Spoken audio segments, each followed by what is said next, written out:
Live from Fox Field in Lynchburg, Virginia, you're watching college baseball coming to you on LHSN as the number 15 team in the country. University of Lynchburg plays host to York, and the Spartans come to town coming off a season-opening win against Rutgers of Camden. Thank you, everybody, for spending some time with us on your Friday afternoon. Going to be a fun battle between these two sides. All told, becomes the 10th all-time meeting between these two teams and the first of three to be played this weekend. Lynchburg comes into today's action 7-1 on the season, as I mentioned at the top of the broadcast, number 15 in the latest national poll. Meanwhile, on the other side, York coming off the win against Rutgers Camden, so they come into this weekend series 1-0. Previous series history, advantage Lynchburg there, 6-3 all-time against York, looking to keep that rolling. And the Hornets send out Zach Potts to the mound to make his third start of the season. Traveled through 4 1/3 in each of the prior two stints. He got the loss at number 7 Birmingham Southern, then bounced back and took part in a 4-3 win in the season opening contest against Dickinson a week ago today.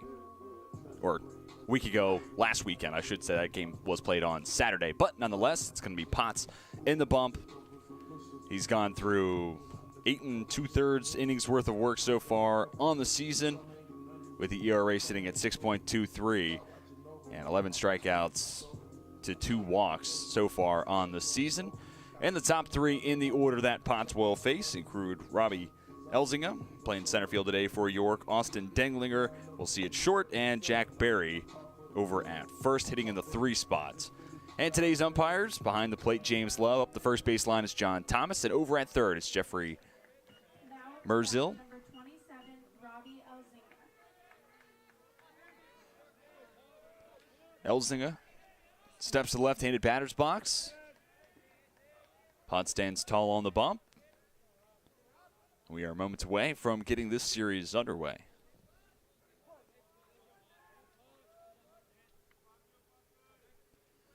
First pitch of the afternoon. This is off the outside corner. 1-0 count to start to Elzinga.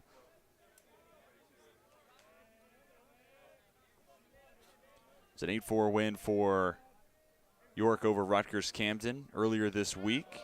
1-0, up and out of the zone. Hitters count, 2 balls and no strikes.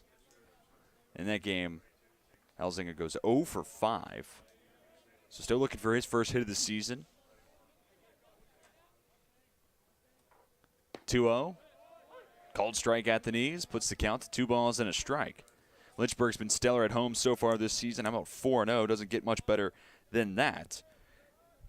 The battery mate today for Potts is Holden Fiedler. Catches a called strike 2. The count even at that point as well. And the rest of the infield from right to left sees Garrett Jackson at first, PJ Alvenos at second. Ryan Long gets the nod at short with Gavin Collins starting at third. Chop to Alvenos at second. He'll make the throw to first, and Elzinga retired for out number 1.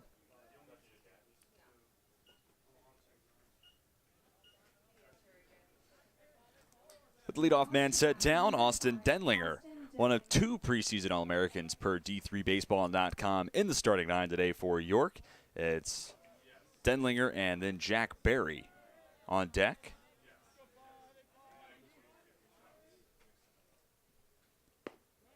First pitch, clips the outside corner, 0-1 count to start. Denlinger 2 for 5 in the win against Rutgers Camden. First right-on-right battle we've seen so far. Slider set back up the middle and down for a base knock in front of Carson Atkins. So I gave you the infield. Here's the outfield for Lynchburg. Avery Neves gets to start in left. Carson Atkins fielding the base knock in center, and Cam Lane gets the nod in right.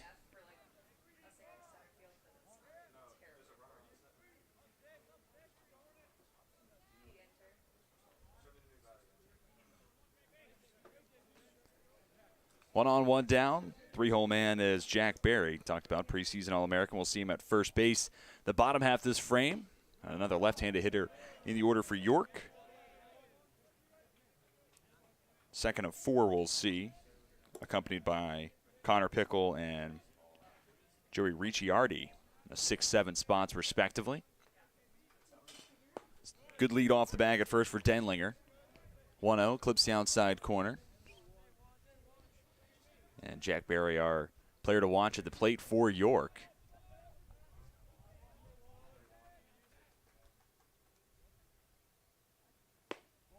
Talk about the preseason hype, but Barry also 3 for 5 showing, pair of RBIs earlier this week.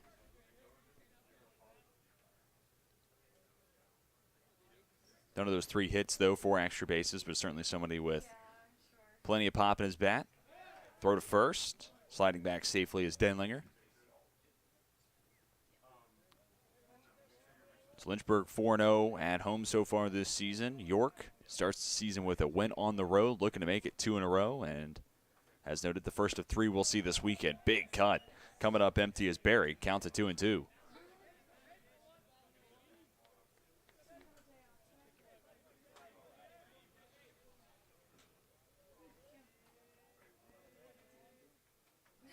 Potts working with a 3-pitch arsenal. Fastball, slider, change, goes to the breaking pitch. Just misses off the inside corner. Good eye for Barry. He works himself into a full count.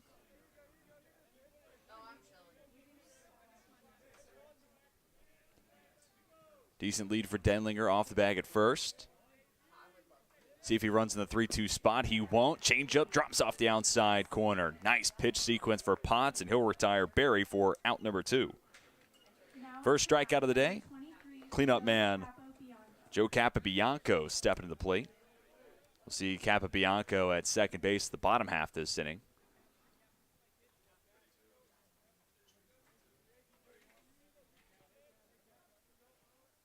Capabianco went 2 for 5 at a double. The win against Rutgers Camden. Throw to first. Back in time is Denlinger.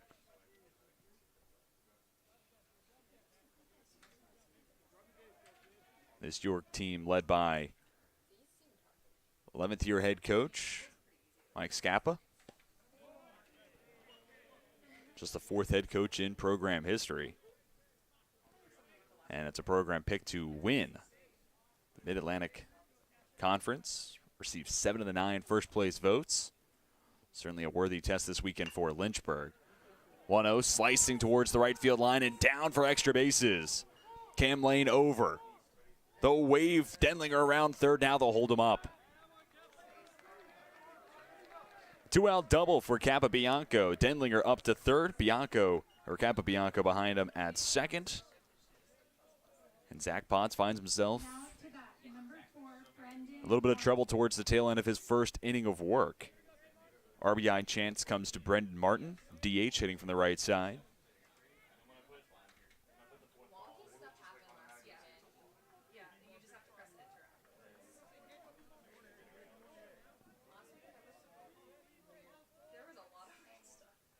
First pitch, slider, drops off the outside corner, appeal up the first base line.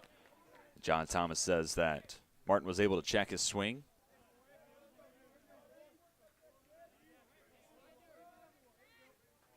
"17 games played, 3 starts a season ago for Martin.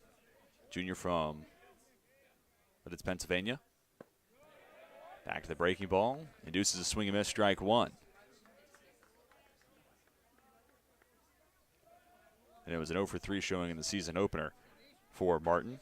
Hit .222 last year. 4 hits through 18 ABs. And on the hands, popped up behind home plate. Fiedler won't give chase. So it becomes strike 2. Potts looking for punch out number 2 of the frame. More importantly, if you're a Lynchburg fan, looking to put 0 up on the board to start the day next to the York line.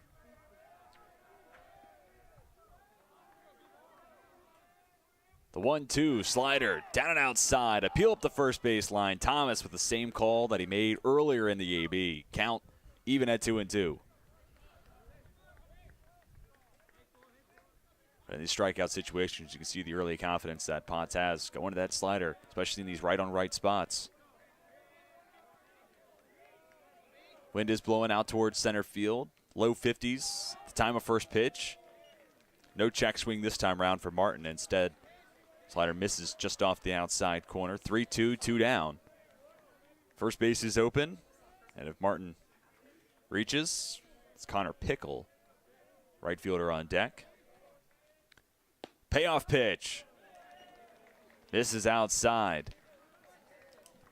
Close miss for Potts, but he gives up his first base on balls on the afternoon. The bases are juiced with 2 away, and Connor Pickle stepped to the plate.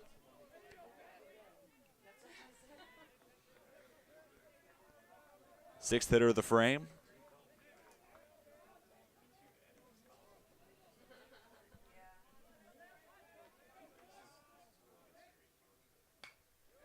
First pitch, outer half, sent foul.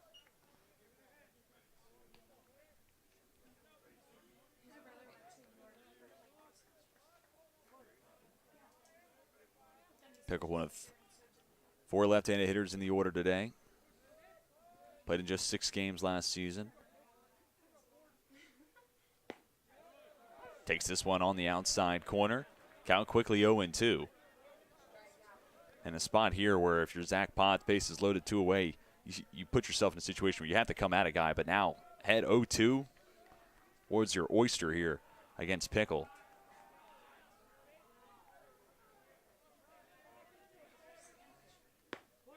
Seen a lot of sliders this time. Fastball high and outside. Like the idea of Potts trying to change it up. Did see him use, speaking of changeups, that exact same pitch against Jack Berry. That's what resulted in the first strikeout of the day for Potts. See if he goes back to it here. Another right-on-left situation. Instead, slider, outer half, back towards left field. Tracking back, Avery Neves there to make the grab for out number 3. And the bases are left loaded for York in their first trip to the plate. But a 0 put up on the board by Zach Potts. We'll step aside, come back with the home half of the first. Get our first look at the Hornets offense.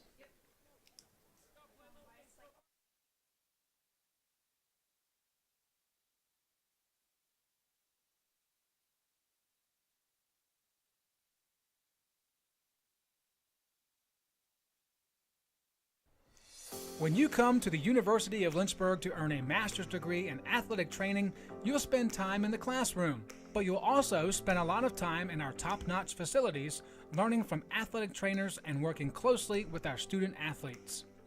In the Graduate Cadaver Lab, you'll learn about the human body in the best way possible, by actually studying the human body.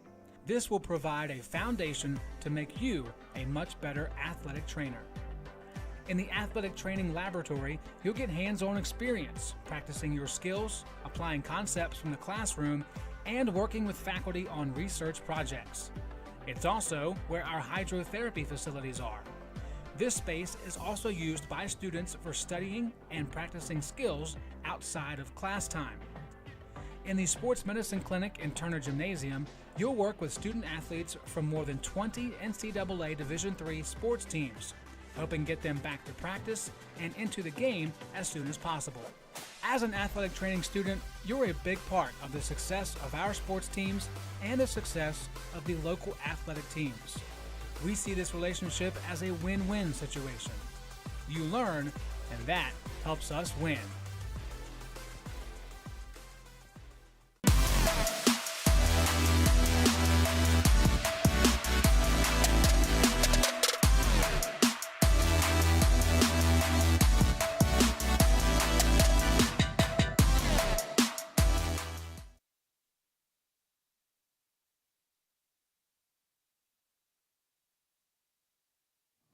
Home half the first inning. That means Zach Reed takes the bump for York, and he'll go toe-to-toe with Cam Lane, Garrett Jackson, and Gavin Collins to start his afternoon.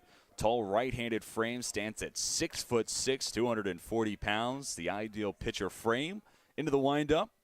First pitch swinging. Lane drives this one out towards left center field, and it's down for a base knock. Quick start for the Lynchburg offense. Lane aboard at first base. Runner on for Garrett Jackson to work with. Lynchburg first baseman comes into today's game, 156 average, so a slower start for Jackson. Looking to turn it around and pick those numbers up this afternoon.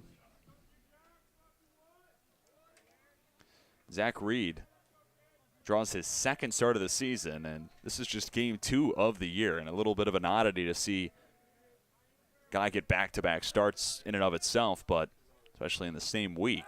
Reed throws to first. Back in time as Lane. It was 2 innings in that first start for Reed. Gave up 3 hits, 1 earned run, 1 walk, 1 strikeout. Obviously, smaller workload in the season opener, so Reed gets right back out there. Delivers a breaking ball, inner half, gets the called strike against Garrett Jackson.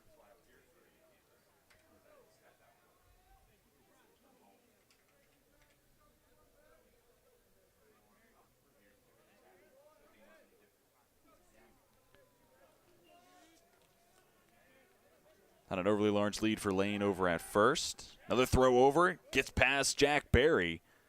Ricochets off the fence up the first base line, so nowhere for Lane to advance to.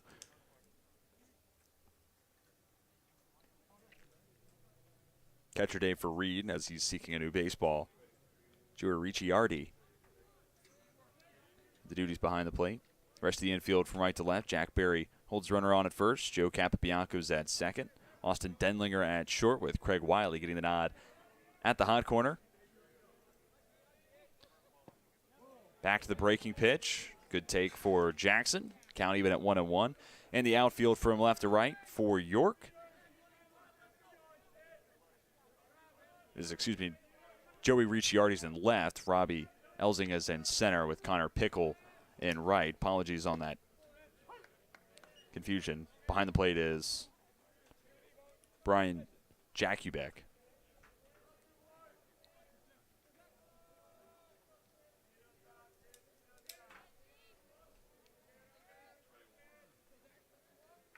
One, two, down and outside, blocked up by Jakubek. Lane forced to hold at first. Count moves even at 2 balls and 2 strikes.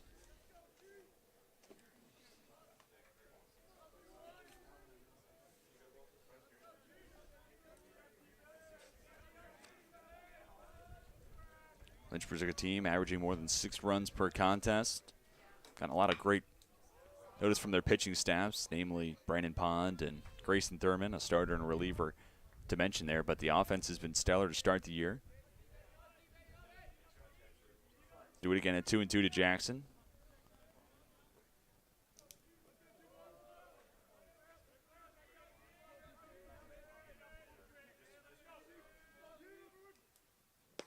Slider outside, cut on and missed. Jackson becomes out number 1 in the home half of the first. First punch out of the day for Zach Reed. And more numbers on Reed. He's coming off a really strong 2021 campaign. 2.93 ERA, 9 appearances, 3 starts through just under 31 innings of work. 18 strikeouts to just 4 walks. Opponents hit 159 against him. A lot of numbers to suggest Reed in for a huge season here in 2022. First to throw to first. Lane back in time.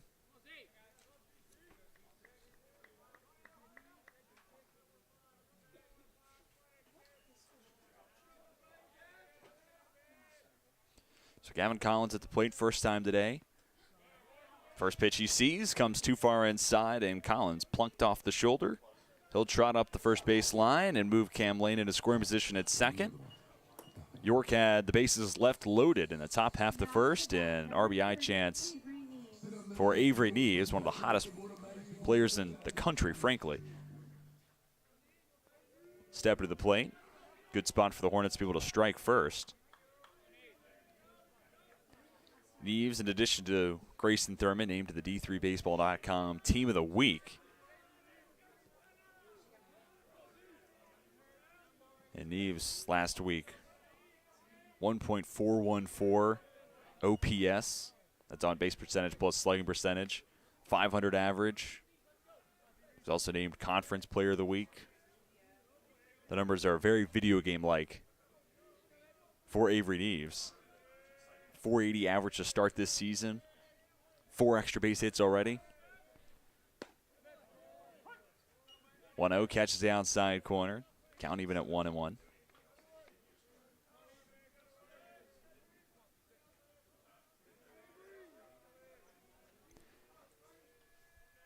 Neither runner being held on. Near the bag at second is Capabianco, but not standing over the base.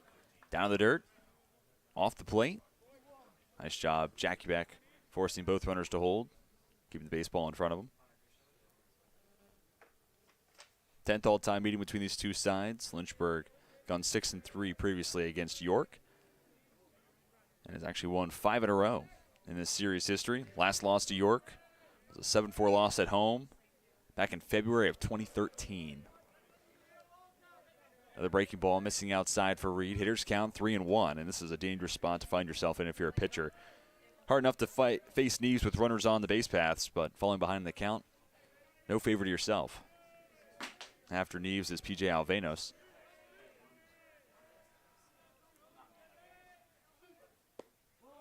3-1, misses off the outside corner. It's a 5-pitch walk to load the bases.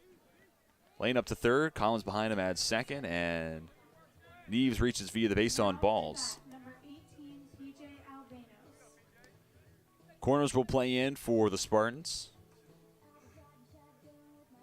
as Alvanos steps to the plate. Left-handed bat, 226 average so far this season. 5 RBIs can add to that total here.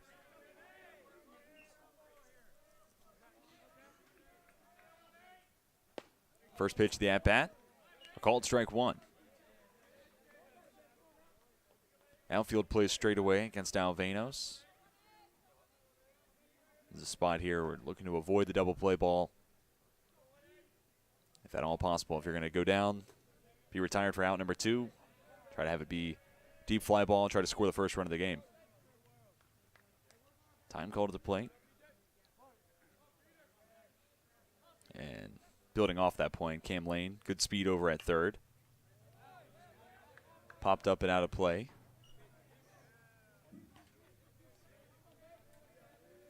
But a good spot here, Reed up in the count, 0-2. Strikeout here would do wonders as Reed looks to get through the inning unscathed.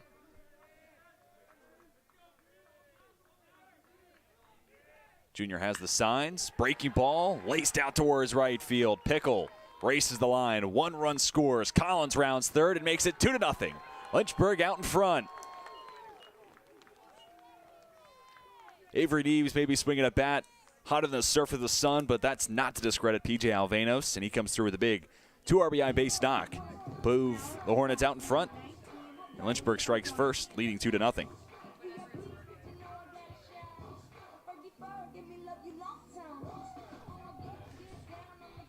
Neves advances 2 bases on the play as well. He's at third. Runners at the corners for Riley O'Donovan in the DH role for this afternoon's contest.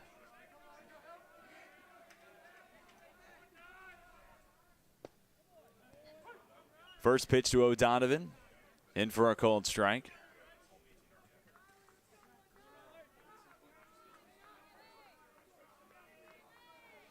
O'Donovan, 400 average to start the season. This becomes start number 5 on the year. Breaking pitch, called strike 2. Reed was up 0-2 against Alvanos. Unable to retire the 5-hitting second baseman. Chance for redemption here against O'Donovan. A lot of bite on the breaking pitch. Misses off the outside corner. But a good place to miss there if you're Reed, and breaking ball outside. Venture to see something hard, maybe in on the hands against O'Donovan.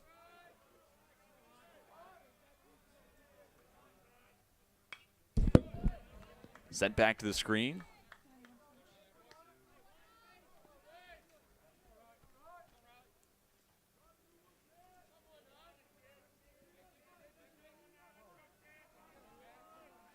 It's not an overly large lead for Alvanos. Don't venture to see him in motion here, but would potentially take away the double play opportunity. Slow roller, third base side.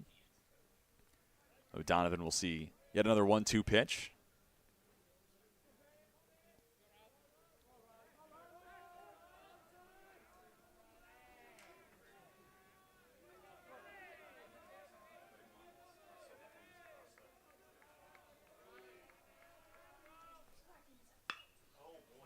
And on the hands of O'Donovan, driven to left field, tracking back to the wall. Ricciardi makes a grab just in front of the left field fence and on the warning track, but it's plenty deep enough to bring home Avery Neves. RBI sac fly for O'Donovan makes it 3-0 Lynchburg. Now up to bat, number 4, Ryan Long. Good carry on the deep fly ball from Riley O'Donovan. It was a pitch in on his hands, and those are tough to get around and hit with any sort of significant pop, but O'Donovan gave that one a good ride.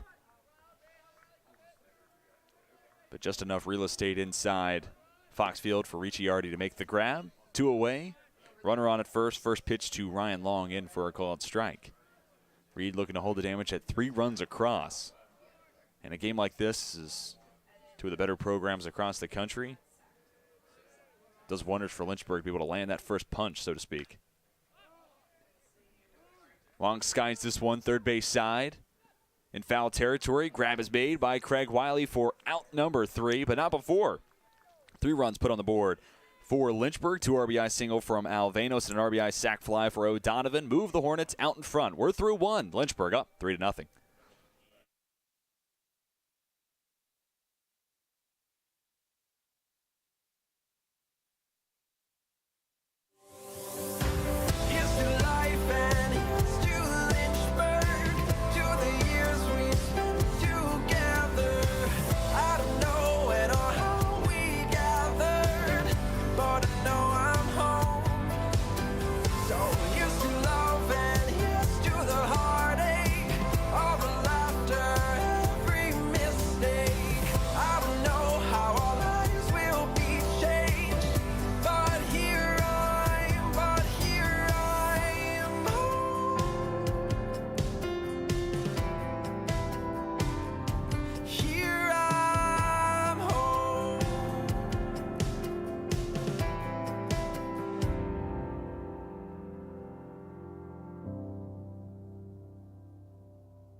Look what you're missing.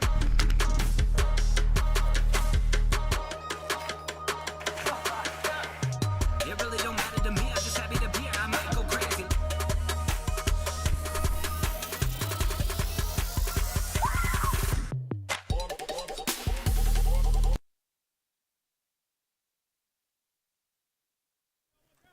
Top of the second. 7-8-9 coming to plate for York. The Spartans looking to get back the 3 runs they surrendered in the home half of the first inning. And now some run support on the back of Zach Potts. And he'll face the bottom trio of this York order. This is outside to leadoff man and left fielder Joey Ricciardi. 4th and final left-handed bat. And the starting 9 for the Spartans. Potts winds, fires. To fly ball off the end of the bat, shallow left field, tracking back, Ryan Long there to make the grab for out number 1. 2 pitches, all that's needed to retire Ricciardi. And Brian Jakubek steps to plate for the first time this afternoon. Number 12, Brian Jakubek.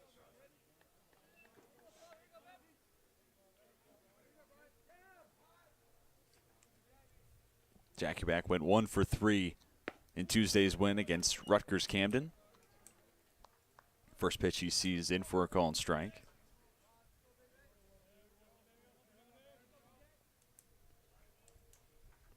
Oh, 1 offering. Down and inside to even the count. A great spot for Lynchburg to find themselves in here in the top of the second and get some early offense. And now, chance for Potts after finding themselves in some murky water in the first. Face the bottom 3 in the order, get some confidence and momentum before you face the top of the lineup, ideally with a 1-2-3 start to the second. Other side of the same coin, York looking to get a runner on and flip that lineup card over. Try to respond to the 3 runs put up by the Hornets. This is a good start here if you're Jakubek, heading the count 3-1. Potts done a good job, though, limiting base on ball opportunities. Figured to see him come at Jakubek and earn the opportunity to reach as opposed to being gifted it. 3 balls and 2 strikes, and that's been a trait that Lynchburg has been able to do throughout the entire Lucas Jones / Travis Beasley tenure. Jones, the head coach. Beasley works heavily with pitchers and former pitcher inside the ODAC in and of himself. 3-2 hit back to the screen. See another full count offering. But Lynchburg as a team, 87 strikeouts to 18 walks. 3-2. On the ground, left side, and past the diving glove of Ryan Long. Base knock for Jakubek, and this is exactly what York would have wanted. Gave up 3 runs, bottom of the first, got to get him back. Now you have a runner on, and Craig Wiley, third baseman, Number 2, Craig Wiley. gets his first at-bat of the afternoon. Wiley went hitless on Tuesday. First pitch he sees from Potts, clips the outside corner. Good sized lead for Jackie Beck off from first. See if we see the Spartans put their catcher in motion. Without a stolen base attempt in the young season for the Spartans. Slicing foul up the right field line. Pitchers count 0-2.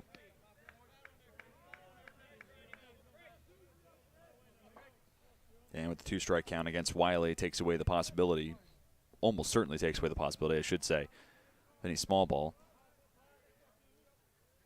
Collins backs up, well behind the bag at third now. Breaking pitch, drops off the outside corner. Count now 1-2.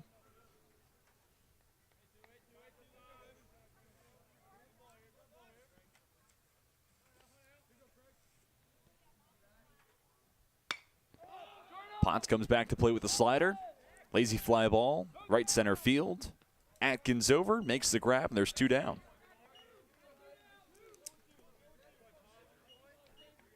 So the lineup card turns over. Robbie Elzinga comes to plate for the second time as many innings. Elzinga retired 4-3 his first time up. York looking for a 2-out rally to reach the scoring column. Throw to first. Jackie back in time.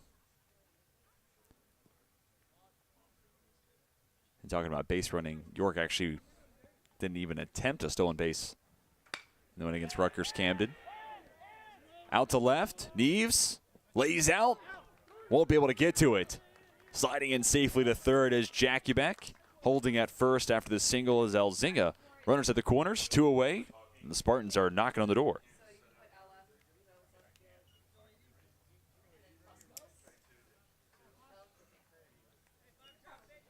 And Neves had a diving attempt last weekend against Dickinson.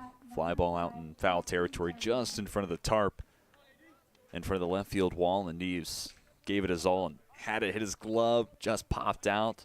This one, eerily similar but in play. So it's a base knock for Elzinga. The RBI chance now comes to Austin Denlinger. Preseason All-American, 1 for 1 so far today.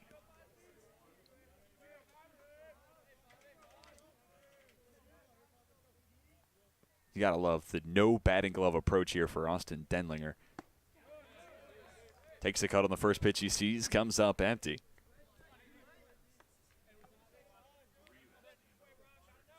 There's something to be said about hitters who will go to the plate with no batting glove, especially in a wood bat setting, but metal bat, you could argue even more in need of using batting gloves. Hit it off the end of the bat or in on your hands. That is a feeling that you won't forget. If you haven't had that happen, credit to you being able to avoid that type of sting. 0-2, however. Denlinger deep in the hole. Potts looking for consecutive scoreless frames of action. The 0-2 just off the end of the bat. Denlinger trying to protect the zone. Forced to fight. Lives to see another 0-2.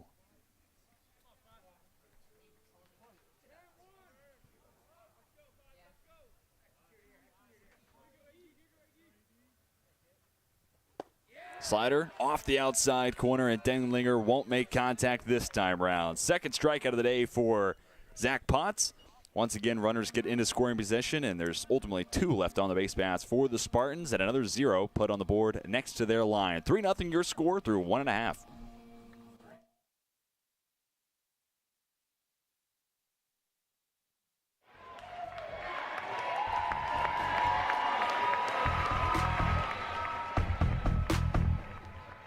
If I'm walking around over on the crowd side, I always hear someone yelling, "Hey Nat, take our picture. Hey Nat, get this," or something, or "Hey Nat, you got that shot?" Like, so I'm always like trying to photograph the crowds and my friends calling my name.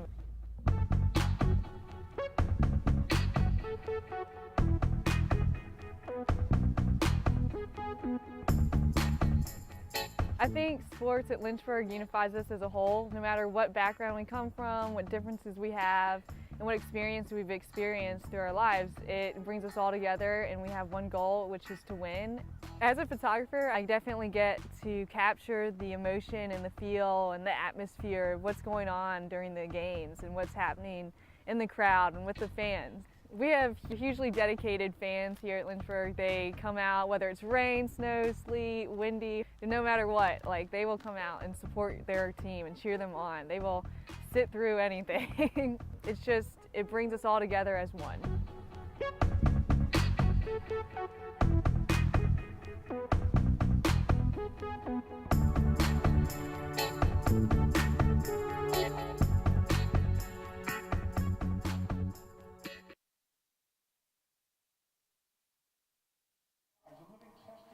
Bottom of the second inning, Lynchburg looking to make it runs on the board and consecutive chances at the plate. They'll bring 8-9-1 to the dish. It's Holden, Fiedler, Carson Atkins, then Cam Lane for the second time in his mini innings. First pitch swinging, Fiedler sends the slow roller back to Reed on the bump. The toss to first in time for out number one. One pitch, one away. Carson Atkins steps to the plate for the first time today. Seen him out in center field so far in this contest. And on the year, Atkins been swinging a hot bat. .417 average. Slugging percentage at .708. OBP right around .550. All that to say, that's some great production for your 9-hole man. Wind starts to pick up once more, blowing out to center field. First pitch to Atkins, down and outside.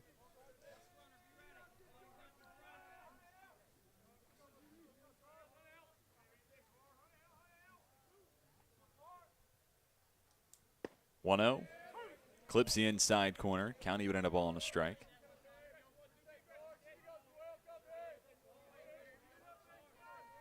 Spartans defense plays straight away against right-hander Carson Atkins. Breaking pitch. Just misses off the outside corner.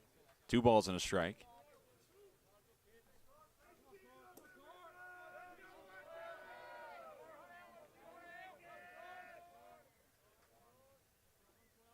Two-one offering. Waved at and missed. Count even at 2. Reed only went through 2 innings on Tuesday. And it's a little different. See a pitcher make consecutive starts, so I wonder to see how long of a leash Reed has for today. Pitch down in the dirt.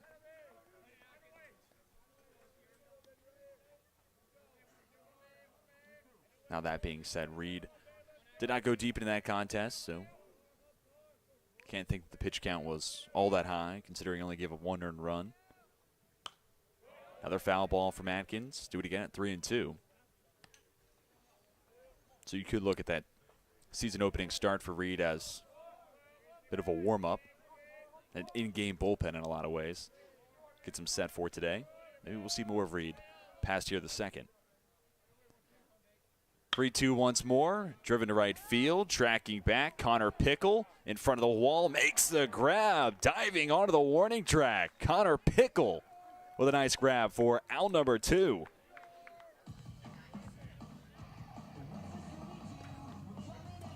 Some loud contact from Carson Atkins, and more often than not, that becomes extra bases, but Connor Pickle has something to say about it. And instead of an RBI chance for Cam Lane, he's looking to extend the second inning of baseball.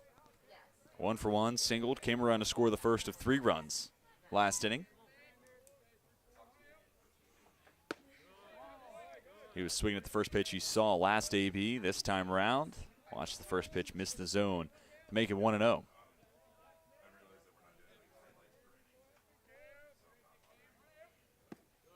Backdoor breaking ball. This is outside. Hitters count 2-0.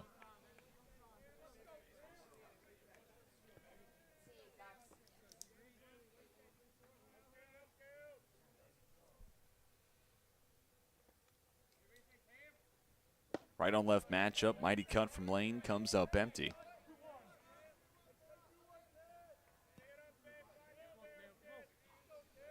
Reed looking to make it a 1-2-3. The first that we would have seen today if he's able to do it. It'd be a nice response after having to face 7 in that first inning of work, giving up 3 runs, all earned. 2-1, called strike 2 on the inside corner by home plate umpire James Love.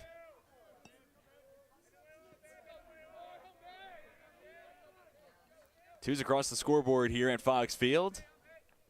Reed winds, fires, elevates with the fastball. Lane can't help but chase and goes down swinging and becomes strikeout victim number 2 on the day against the starter, Zach Reed. 3 up, 3 down for Lynchburg. A big 0 put up next to the Hornets line if you're a Spartans fan. And we're through 2. 3-0 your score as we head to the 3rd.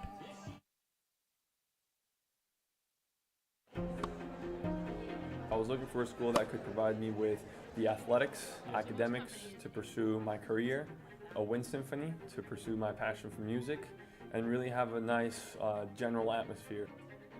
The professors here are really unique, their background and their passion for teaching.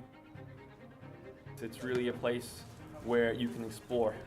Lynchburg gives you the opportunity to fail, but also get back up in that period of time and learn from your mistakes. I can make these mistakes within the school environment, but also with the support of other friends, and be ready for the real world when you graduate.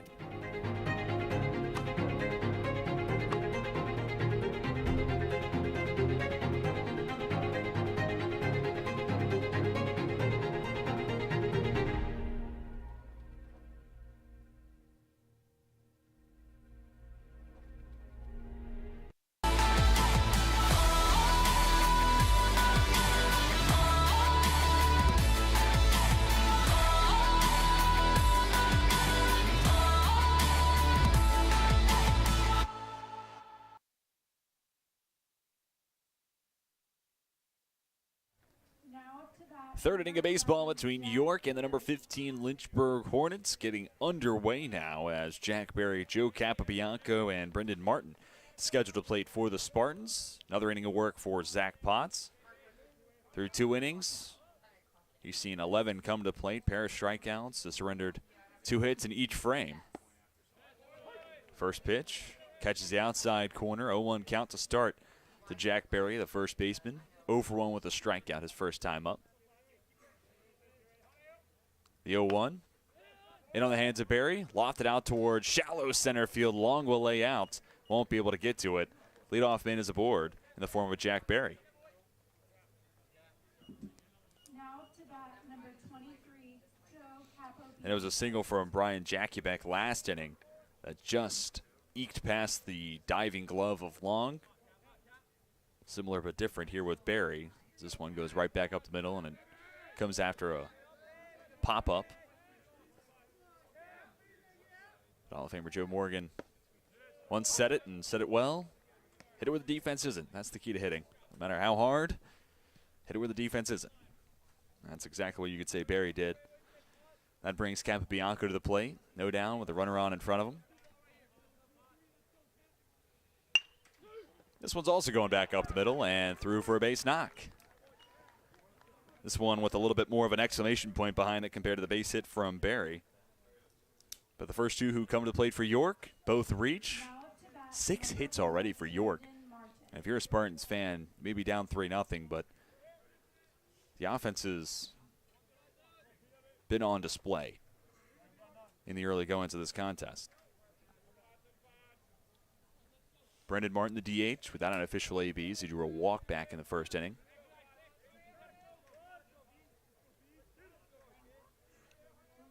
Open stance for Martin. First pitch, show and bunt. Martin pulls back, takes it low and outside. And this certainly does fit as a situation. Small ball makes a ton of sense. Your head coach, Mike Scappa. 11th year at the helm, leading the Spartans. Coming in from first base, Garrett Jackson well in front of the bag. Slider misses outside. 2 balls and a strike now.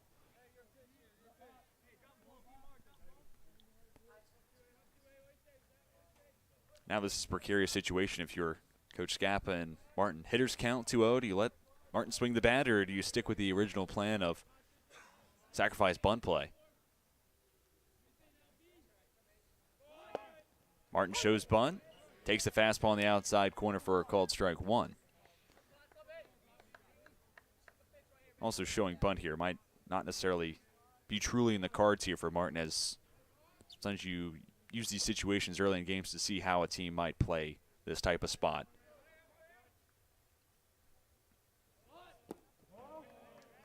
Pitch down in the dirt. Martin ahead 3-1.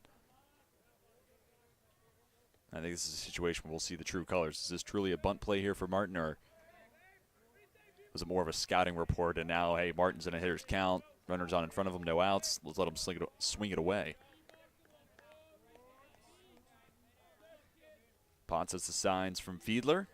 Comes to the plate. Misses inside. Martin was showing bunt.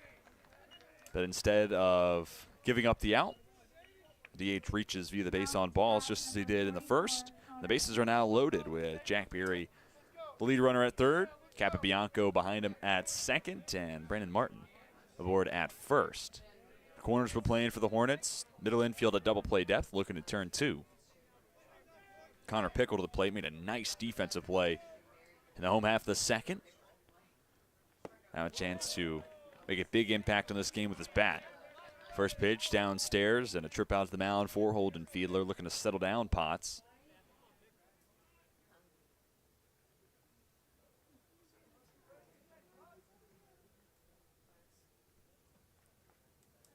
Potts been able to go through 4 1/3 in each of the prior two starts and done a good job limiting free passes. The 2 walks today becomes half of what he had entering today's contest. And his free passes against a good team like York, those are the types of plays where may not have the emphasis or gravitas that a RBI double or a home run have, but free passes mount up and they make a huge difference. So once you have those big staple plays, extra base knocks, RBI hits in general, that's what gives them their weight. It's by the fact that there were runners on ahead of them. And what is set to be a really fun weekend of baseball. Those little edges you can steal from their side are huge. 1-1, up and over the head of Garrett Jackson, through to right field. 1 run scores, rounding third. Capabianco makes it a 3-2 ball game as he touches home plate. 2 RBI base knock for Connor Pickle. And it's now a 1-run game. Now to bat, number 14, Joey Ricciardi. Brendan Martin moves up to second on the play. Still no outs. All 4 that have come to play for the Spartans have reached. Single for Barry, single for Capabianco, a walk for Martin, and a 2 RBI base knock for Pickle. Consecutive left-handed hitters as Joey Ricciardi returns to the plate. Shows bunt, sends it back towards the mound. Potts fields, and the throw to first in time.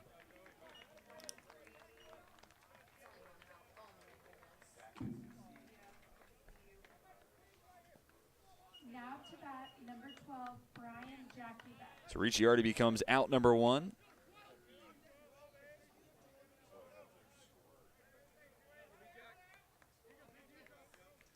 Brendan Martin moves up to third with Connor Pickle behind him at second. So sack bunt does its job. And Brian Jackieback, 1 for 1 of the day. The chance for the base hit here to move York out in front for the first time this afternoon. First pitch to the Spartan catcher on the outside corner.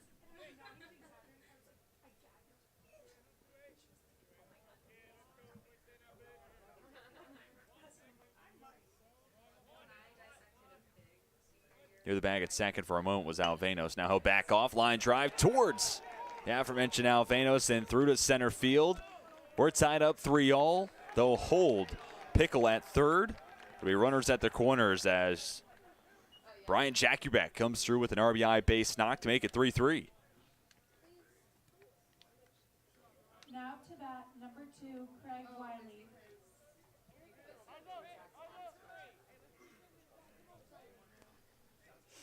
Martin scores on the play. Runners at the corners. Just 1 down. Craig Wiley back to the plate. Flew out to center field last inning.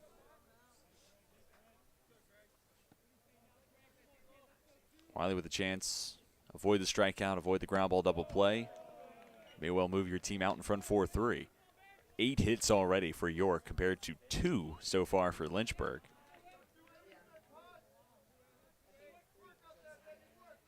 give a ton of credit to the Spartans. They've come out swinging it to start the series.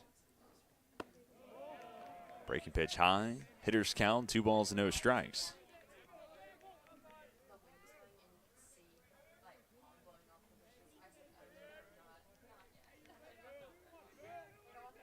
This also could be a spot, despite Jackie Beck being a catcher. He runs well for that position. Foul ball, right side. 2-1 the count now. Jackie Beck could be sneaky suspect to take off and run and give York their first stolen base attempt on the season. Jackson holds him on at first. Pitch skips across home plate. Fiedler couldn't block it up. The wild pitch not only advances Jackie back to second, but it brings home the 4th run on the top of the 3rd inning as Pickle moves the Spartans out in front by a run. 4-3, York ahead.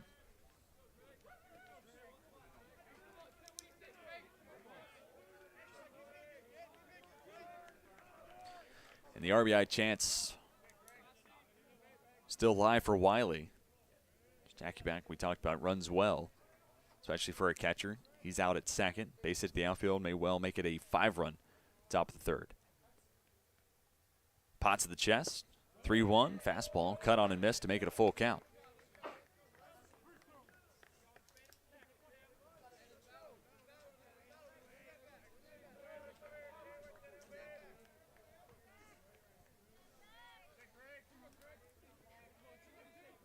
Payoff pitch. Same pitch, same result. This time it's strike 3. Wiley back to the dugout, now 0 for 2. 3rd punch out of the day for Potts, who's looking to hold the damage at 4 runs across. Lineup card turns over, and Robbie Elzinga to the plate for the 3rd time in as many innings. Again, that speaks to how well York's been swinging it to start.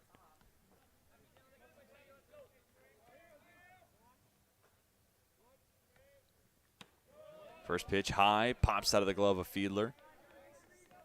Jackie Beck won't try to force the issue and advance to 3rd.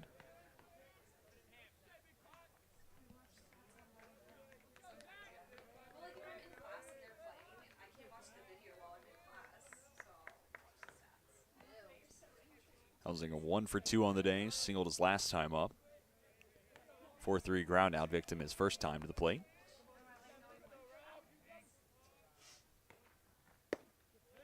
Two-seam fastball on the outside corner. Count even at 1.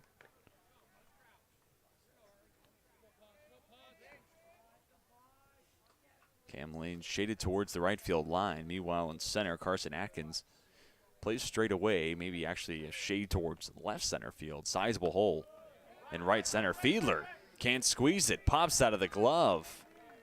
And that'll move Jackie back up to 3rd. Call that one a passed ball. Fiedler having a hard time squeezing it here in the 3rd.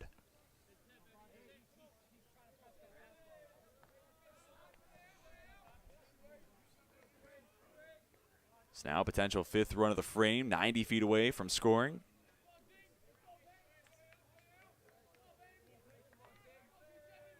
Long look in for Potts. Now is the signs. Comes to play with a 2-1. Rolls back up the middle. Alvenos fields it on a hop. Tossed to first in time for out number 3. 8 come to the plate. 4 come across to score, and the Spartans find themselves out in front for the first time this afternoon. 4-3 as we head to the bottom of the 3rd.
Back in Lynchburg, Virginia, the York offense puts runs on the board and have gathered 8 hits so far, but not till the 3rd inning when they see someone touch home plate. 4-3 your score now.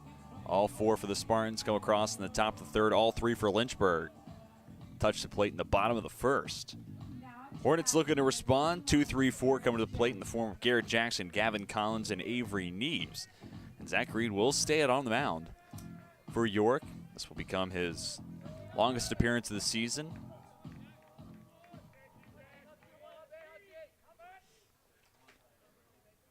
First pitch, high and inside to Garrett Jackson.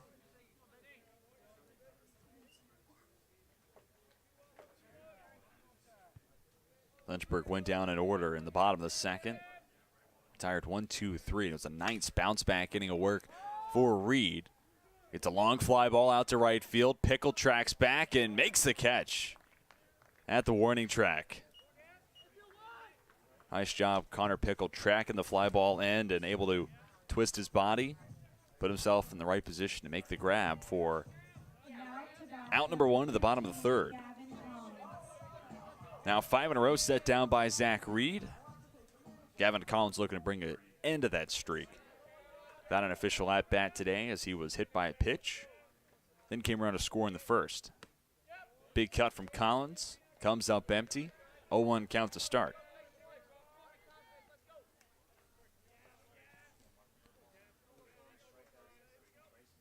Collins in the season, a 161 average. A double home run and 4 RBIs. But you talk about Jackson, enters today's play, 156 average. Collins, 161 average. Lynchburg's offense has been good, but the middle of the order has left some to be desired, which begs the question, how good is this Lynchburg offense going to be when everyone's rolling?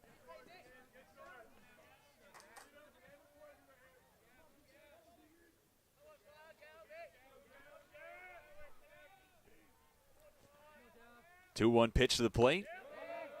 Down and outside. Count swells to 3-1.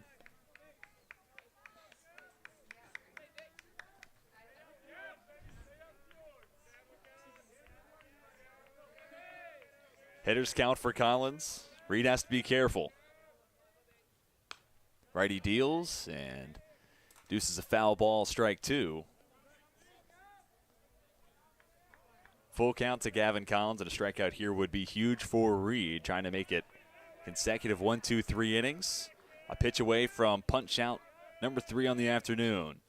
The 3-2, hit on the ground left side and finds the 5-hole and through to left field. Base knock for Collins. He's reached both times up, and opportunity is ajar for the Hornets. 1 on, 1 down for Avery Neves. Left fielder drew a walk in the 1st. And we talked about being named not only ODAC Player of the Week, but to the D3Baseball.com Team of the Week. OPS north of 1,400. So that's a high bar that even if you're playing the show, it's tough to keep up with. First pitch is in for a called strike to Neves. And the first pitch to ABs against a player like Avery Neves are massively important, and first pitch being ball versus strike, typically pretty large correlation on where the rest of the EB might go. Collins is back in time at first.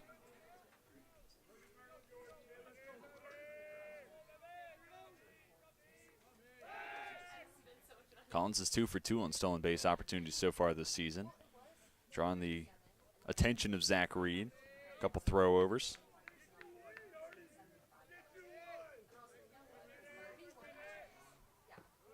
Breaking pitch, down and outside. Count to 1-1. And part of the reason you're seeing a couple throws to first from Reed is, one, to respect what Collins can do as a base runner, but also knowing you probably have to use your secondary pitching options against Neves. You're going to have to throw a lot of the slider and the changeup. Slower pitches, easier to run against, so by putting more focus and attention and overall emphasis on Collins at first, it allows you to go to those secondary pitches. All that to say, the AB results in a fastball that becomes a single. So all that goes out the window pretty quickly. Collins up to second. He was aboard for the second time this afternoon as well. And P.J. Alvenos to the plate with 2 on and 1 down. Had a 2 RBI single his first time up, and Lynchburg would love to see him come through. Another big spot here. Collins, a solid runner at second, could certainly score on a base hit to the outfield.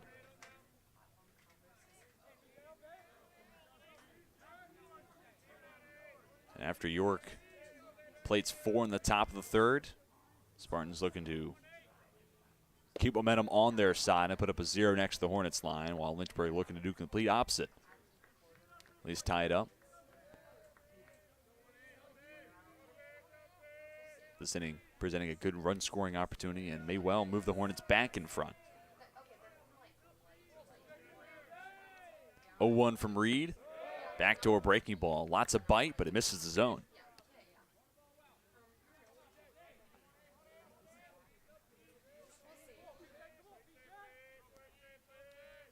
Lynchburg's won 5 in a row, looking for win consecutive number 6. In the season opener or series opener against York. And it's interesting, you look at where these two teams are at in regards to games played. This is game number 9 of the year for Lynchburg. Just 2 for the Spartans. So therefore you look at some of the batting average numbers and strikeouts per 9, and none of that really is set in stone yet for York. Meanwhile, Lynchburg, we're starting to get a big enough sample size to see those numbers are close at representing what we can expect from this Lynchburg team. Now, obviously, team batting averages and all that are still variable to change, but the team stats, all in all, are starting to tell the story of what we might see from this Hornets team this year. Wild pitch allows Collins to move to third, and Eves behind him at second. 2-2. Now you're talking about Alvenos. One swing of the bat could get RBI 3 and 4 on the afternoon.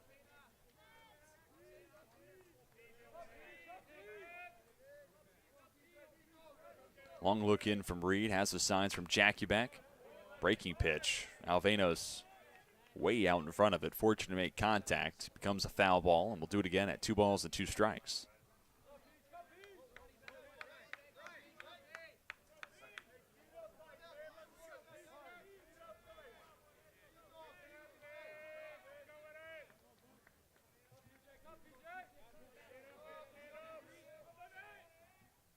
Reed to the plate, attacks the inside corner. Alvenos drives it to right field. Back to the wall, it's out of here.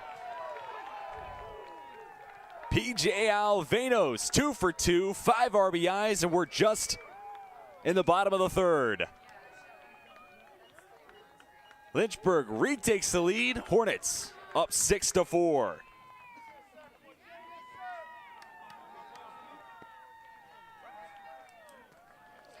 P.J. Alvenos swinging the big bat this afternoon, responsible for 5 of the 6 runs so far for Lynchburg, and that's a pitch in on the hands against a left-handed hitter. And not only on the inside portion of the plate, up and inside. That's a tough pitch to be able to get your bat head around on. Alvenos up for the task. Lynchburg retakes the lead. With 1 down, O'Donovan swings the first pitch he gets. Sends it to left center. Over to make the grab, Ricciardi retires O'Donovan for out number 2. Now to bat number 4, Ryan Long. With 2 away now, Ryan Lung. We're going to keep the third alive for a little bit longer. First pitch swinging. Reed pumps the fastball past him to make it 0-1. Long popped out to third. His first time up.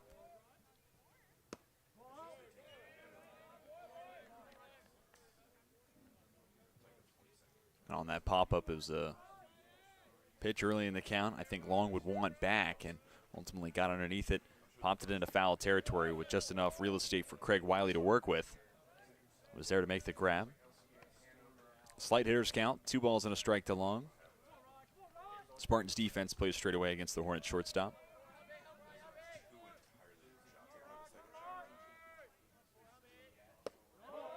Reed, this is just below the knees. Count grows, 3 balls and a strike. If Long reaches, Holden Fiedler would come to the plate.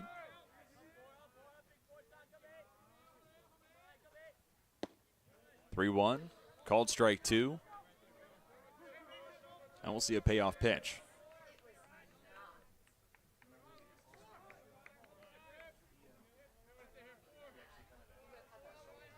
Junior into the windup. Pitch on the outer half, sent back to the screen. Let's do it again at 3-2.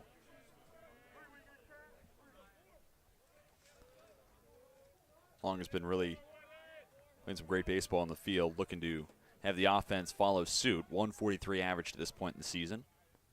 3-2, up and out of the zone. Long reaches, be the base on balls to keep inning number 3 alive a little longer, and Holden Fielder will come to the plate for the second time in as many frames. Second walk issued by Reed so far this afternoon. 23, Holden Fiedler. But you look at it as the third free pass, as he did plunk Gavin Collins back in the first. That on top of the 5 hits surrendered, and juxtaposed to 8 hits for York and only 2 walks surrendered by Zach Potts, and starting to see the base running numbers even out between the two sides.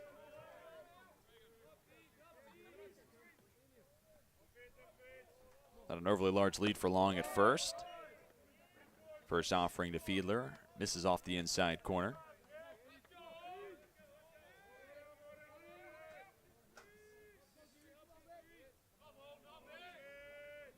The 8-hole hitter for Lynchburg, 0 for 1. Swung at the first pitch you saw last inning. Sent it right back to Reed on the bump. Time called as Junior misses the zone, falls behind 2-0 to Fiedler. So Jackie Beck wants to try to settle down the Spartan starter.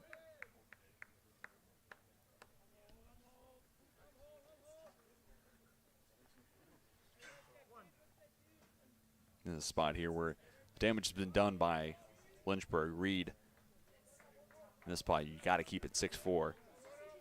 Don't let the 8-hole hitter reach. Don't want to see Carson Atkins in the 9 spot, who's hit north of 400 so far this season. You need this inning to end right here with Fiedler going down for out number 3. 2-0. It's on the inside corner. Good response for Reed after falling behind. Working quickly, the 2-1, set to left field. Fiedler with the base knock, Long up to second. So after Reed falls behind 2-0, conference of the mound, and the discussion presumably goes something along the lines of, you need to go at this guy. Results in a strike, then Fiedler pounces on the opportunity, has his first hit of the day. 2 on, 2 down, Carson Atkins. Swinging a hot bat, but 0 for 1 today.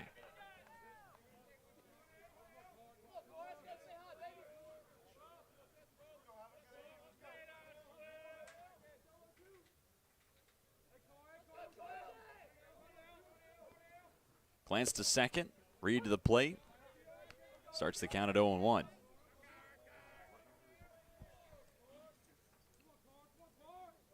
With 2 down in the innings. Runners are moving on contact. Atkins tends to corral RBI number 8 on the season. Instead, gets a breaking ball in the outside corner and falls behind 0-2.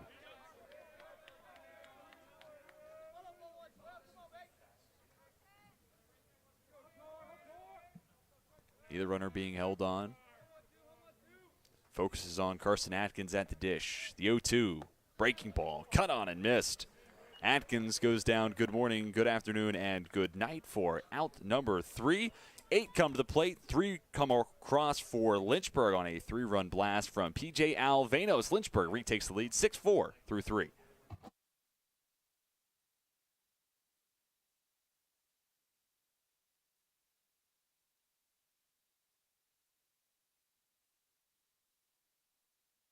The biggest thing that I've taken from Westover is probably my interactions with faculty. I started working with Dr. Fryer. He's always available for help, and he makes sure that I get to do the experiments and not just be there while he does them.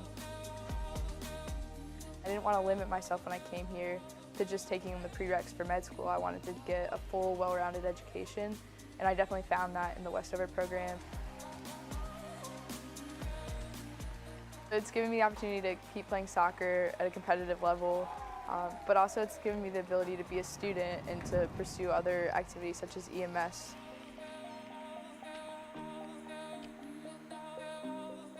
"100% do Westover because it's not something they're going to regret, and it's going to be a lot of work, but so is everything else. It's just going to help build their education that they've already had and make them a better person for it."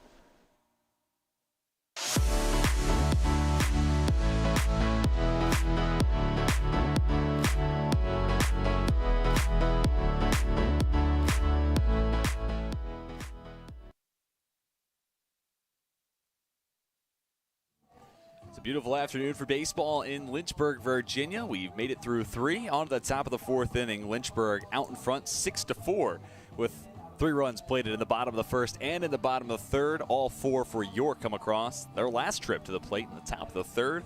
Looking to keep momentum on their side as the Spartans will send 2, 3, 4 to the plate. That's Austin Denlinger, Jack Berry, and Joe Capabianco.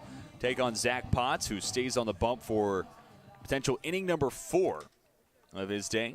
He's thrown 68 pitches so far, 3 strikeouts, 3 earned runs, 2 walks surrendered by Potts.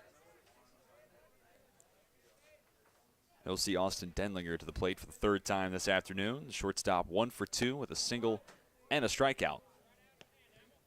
A lot of bite on the slider from Potts, but it misses off the outside corner.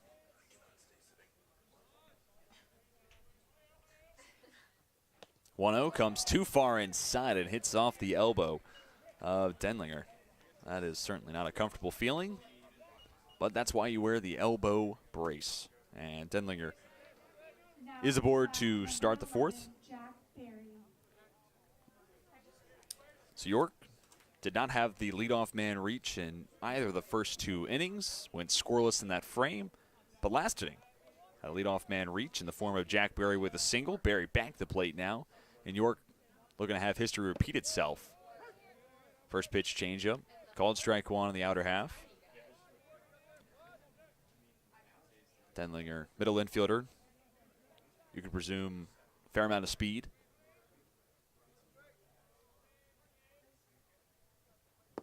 Oh, 1, waved at a miss. Nice pitch sequence for Potts, finds himself up 0-2 in the count. A strikeout here would do wonders. That's how he retired Berry back in the 1st. Then it was the single, and Berry came around to score last inning. 0-2, cut on and missed. 3 pitches, all it takes to retire Joe Berry for out number 1. Jack Berry going down on strikes. Strikeout number 4 of the day for Zach Potts.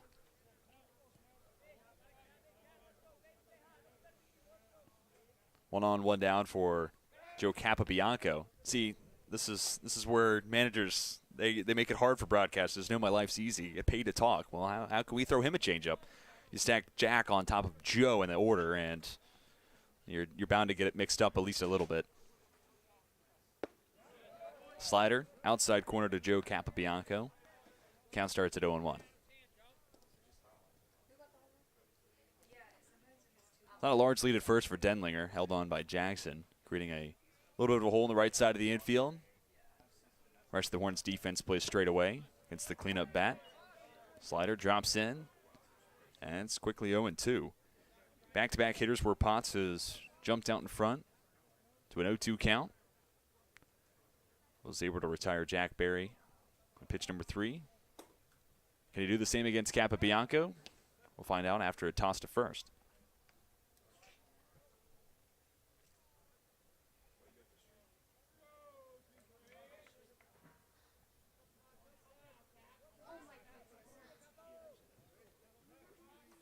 The 0-2 slider just misses off the outside corner. Pretty place to miss if you're Zach Potts.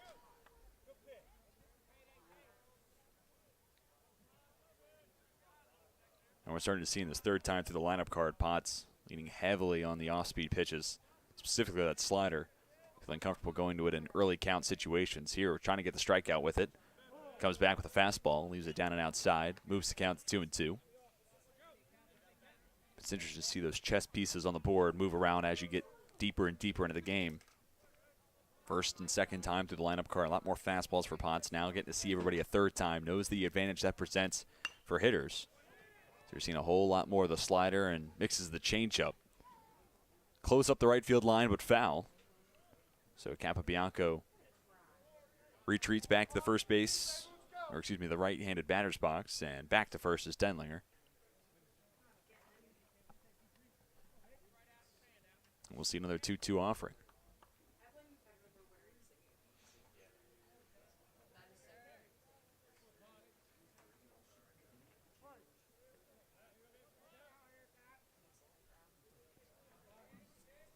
Time called. Had to play by Capobianco. 2 for 2, doubled in the first, singled in the third. Came around to score in that frame as well. 2-2, sent to the screen. The battle continues between Capobianco and Potts. York has sent at least 5 to the plate every chance they've had at the plate, including 8. Step to the dish in the third. Potts able to get the right foot on the bag. It was close up the first base line, and they teach pitchers to run the banana peel up the first base line. Looks like Potts a little off on the math that time round, but able to make the play nonetheless, and Capobianco retired 3-1. Moving up to second is Denlinger, so it's a 2-out RBI chance for Brendan Martin. DH drawn a pair of walks so far.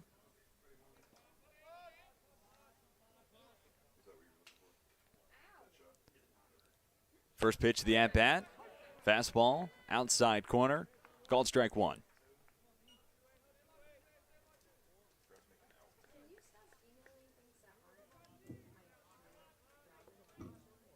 Martin went 0 for 3 on Tuesday against Rutgers Camden. So a hit here could provide right-hand hitter with his first RBI on the season.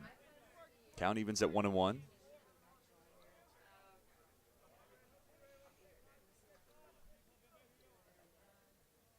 No activity as of right now for Lynchburg in the bullpen. No arms throwing for York either. So we might get to see more of this Reed versus Potts battle that we've seen so far.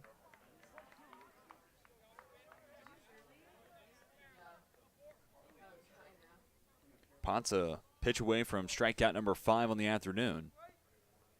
Looking to bring it close to the top half of the fourth and put up the third 0 next to the Spartans line. 1-2, high and outside. 2's across the scoreboard with a 2-2 count and 2 away. Runner on at second. The form of Austin Denlinger.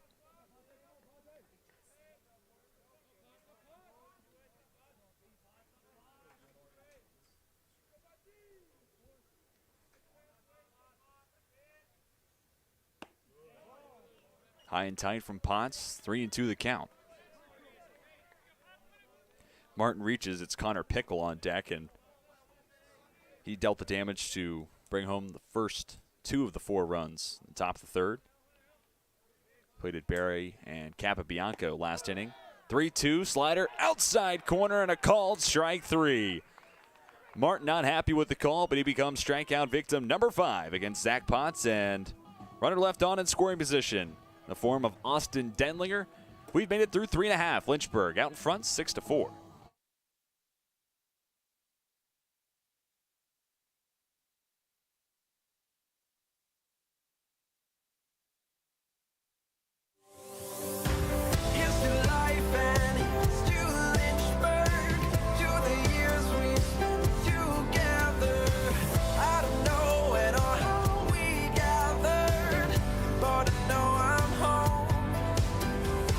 Here's to love and here's to the heart.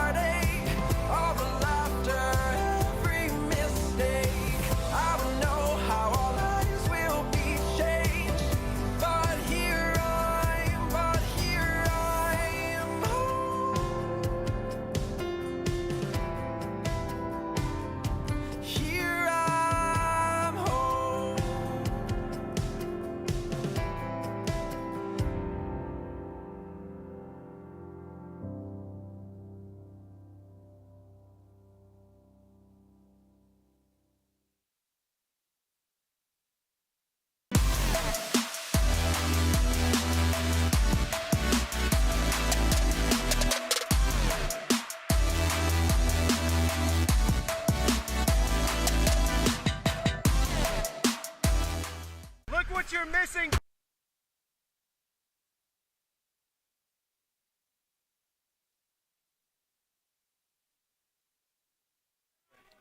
Top of the order comes to plate for Lynchburg. That's Cam Lane, Garrett Jackson, and Gavin Collins going toe-to-toe with Zach Reed for the third time already this afternoon. 6-4 Lynchburg out in front. 1-0 count to start to Lane. Right fielder 1 for 2. Singled, came around to score in the first, then struck out. Bring it close to the second inning of baseball. Backdoor breaking ball, pretty one at that for Reed. Count moves to 1-1.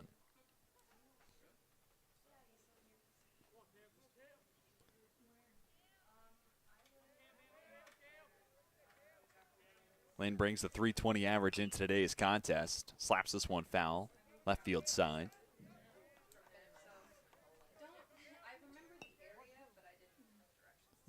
But Lane in a lot of ways epitomizes much of what modern baseball wants out of a leadoff man. Someone who, yes, gets on base a lot. You want that OBP high, but also brings a fair amount of pop to the plate. This one rolled over to second. Capabianco fields and fires to first. Lane becomes out number 1. So looking at the day for Zach Reed, it was a 1-2-3 second, tying Fiedler, Atkins, and Lane in order, but that was the middle of the sandwich, and the first and the third represent rockier frames of work for Reed, surrendering 3 in each inning, all earned, might I add. All that to get where we are now. That becomes pitch number 74 of the day. And it's a called strike to Garrett Jackson. But through 3 1/3, 6 earned runs for Reed, 3 strikeouts to 2 walks. Surrendered 6 hits as well. Misses high and inside to Jackson. First baseman still looking for his first hit on the afternoon. Gone down on strikes and flowing out to right.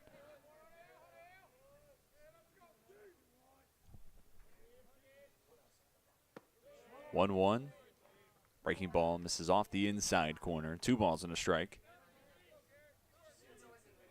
Lynchburg looking for win number 6 in a row, and also looking for win number 6 in a row in the series history. Last time York was able to take down the Hornets was back in 2013.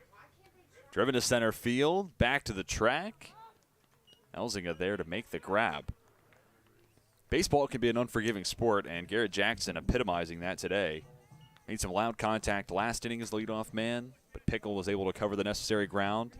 Nice grab, bait on the warning track, and Elzinga once again goes back towards the wall and makes the grab on the warning track. I can't exactly hear what the Lynchburg dugout is saying, but I venture to put money on that it's something along the lines of wanting Jackson to hit the weights. First pitch swinging, popped up in the infield, and Collins retired P6 for out number 3. So it's gone 3 runs across for Lynchburg. Gone down 1-2-3, 3 runs across for Lynchburg, and now here in the 4th, retired 1-2-3. We're a step aside, coming back with the top of the 5th. Hornets out in front of the Spartans, 6-4.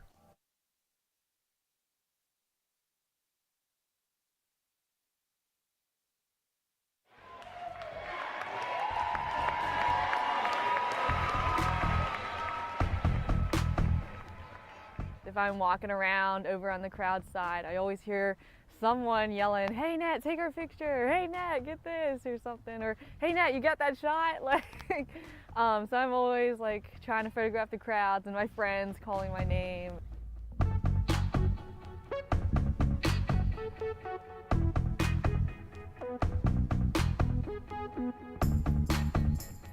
I think sports at Lynchburg unifies us as a whole. No matter what background we come from, what differences we have, and what experience we've experienced through our lives, it brings us all together and we have one goal, which is to win. As a photographer, I definitely get to capture the emotion and the feel and the atmosphere of what's going on during the games and what's happening in the crowd and with the fans. We have hugely dedicated fans here at Lynchburg. They come out whether it's rain, snow, sleet, windy, no matter what, like they will come out and support their team and cheer them on. They will sit through anything. It's just, it brings us all together as one.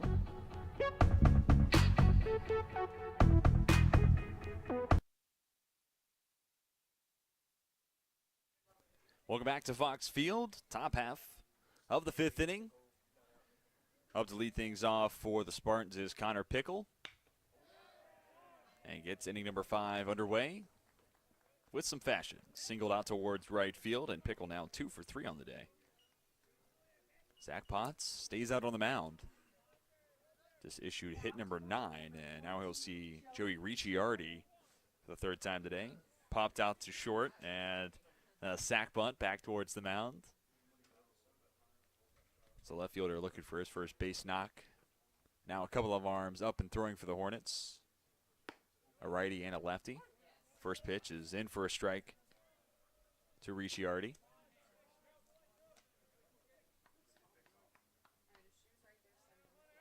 Right-handed arm is Travis Shoemate. Getting loose in the pen, and the left-handed arm, Angelo Cazzello.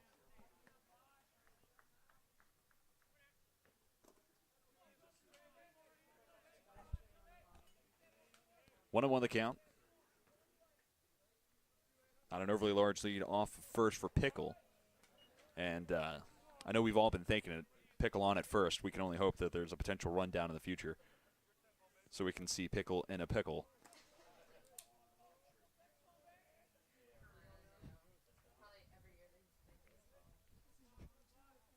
Two balls and a strike. Nice pitch just off the inside corner. And it becomes a hitter's count. Inflated up to 3 balls and a strike to Ricciardi.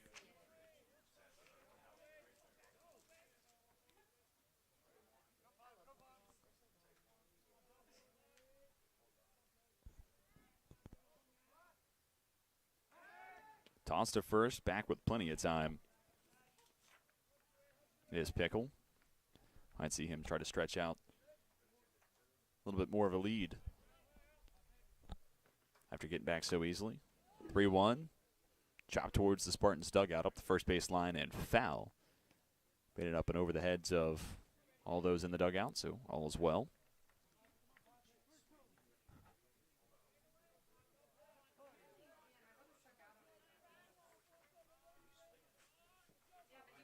Payoff pitch, another foul ball up the first base side.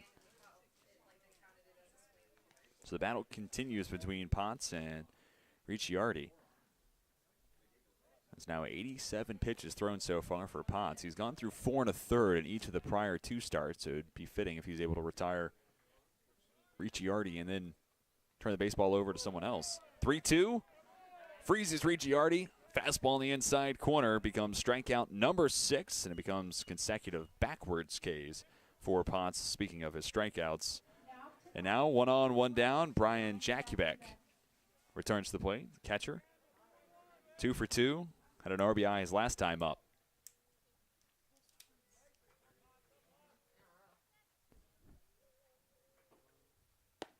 First pitch right down Broadway. Count starts at 0-1. Thinking a more ideal spot, talking more about Lynchburg bullpen and what they're trying to get out of Potts here. Ideal situation, Potts is able to navigate through the rest of the 5th. He's at a good spot here, up 0-2 against Jakubek. Put him in line for the win, and he's able to retire Jakubek, then Craig Wiley, who's on deck. That's 8-9. Then it's the top of the order with Robbie Elzinga, and then more than likely turning it over to the left-hander, Angel Coyezo. Slider off the outside corner, and Jakubek gets just enough of it. Do it again at 0-2.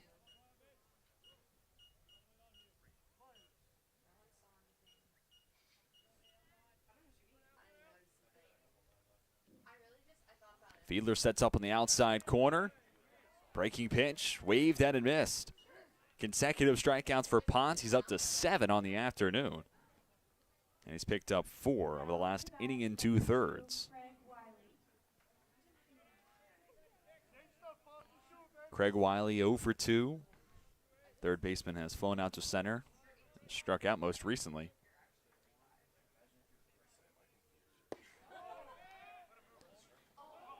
Back pick, throw up the first base line. Gets away from Jackson. Pickle will move up to second.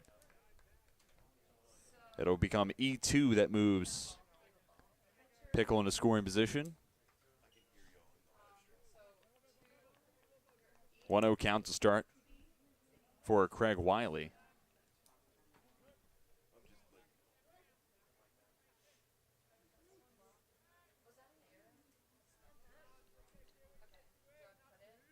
Long look in for Ponce, trying to avoid potential 5th run of the afternoon scored for the Spartans, powering the fastball past Wiley.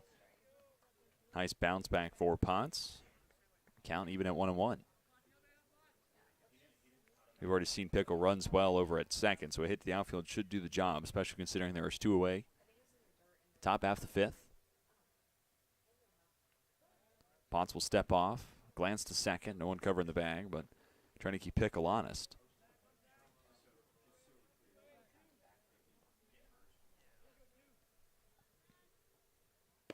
One-one. Fastball perfectly dotted up on the outside corner. Pitcher's count, 1 ball and 2 strikes. And it looks like might be some commotion in the York bullpen as well, so we might see a pitching change made once we head to the bottom of the 5th inning. Slider, outer half, off the end of the bat. Wiley does a good job, extends the arms, and we'll see another 1-2 pitch come his way.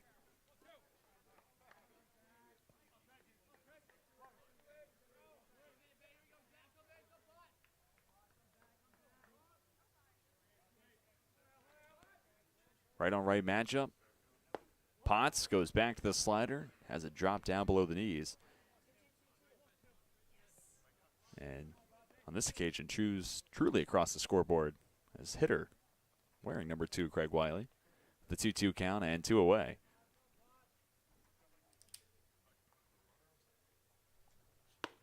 Elevated fastball. Wiley can't help but chase.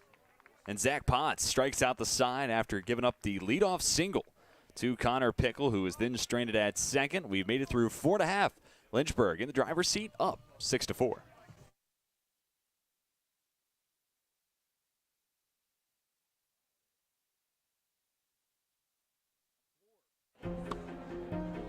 I was looking for a school that could provide me with the athletics, academics to pursue my career, a wind symphony to pursue my passion for music, and really have a nice general atmosphere. The professors here are really unique, their background and their passion for teaching. It's really a place where you can explore. Lynchburg gives you the opportunity to fail, but also get back up in that period of time and learn from your mistakes. I can make these mistakes within the school environment, but also with the support of other friends, and be ready for the real world when you graduate.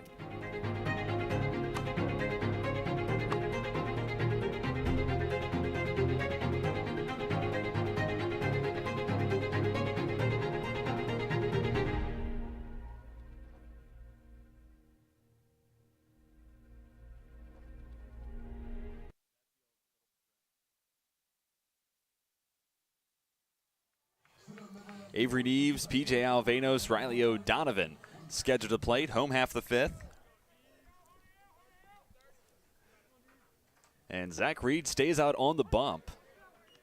Deals a first pitch strike on the way to Neves, who's yet to be retired today. Drew a walk, came around to score in the first, singled, scored in the 3rd. Reed quickly into the windup, 0-1, breaking ball, skips across home plate. That becomes pitch number 79 on the day for the tall right-handed arm. We've seen a fair amount of arms up and throwing for the Hornets, and there was some life in the York bullpen. Thought we might see a change in arms here in the 5th. We still might, but might take a base runner to provoke the change. 1-2 the count to Neves.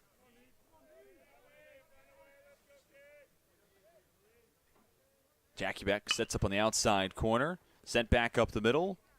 Denlayer, Fields, tossed to first in time, and Neves goes down 6-3 for out number 1.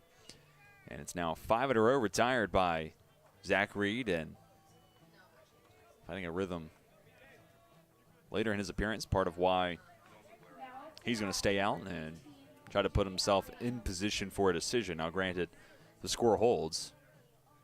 No matter how long you go into a game, you're going to have that decision hold with the loss, but considering we have a whole weekend of baseball still ahead of us. More you got to read allows you to save some arms in the pen and potentially use a little bit more tomorrow or Sunday. 1-0. Clips the inside corner. Now 1-1 count to Alvenos, who is responsible for 5 of the 6 runs so far today for Lynchburg. 2 RBI single in the first, 3-run jack in the third. They're going to keep his good day continuing. Skies this one foul, third base side.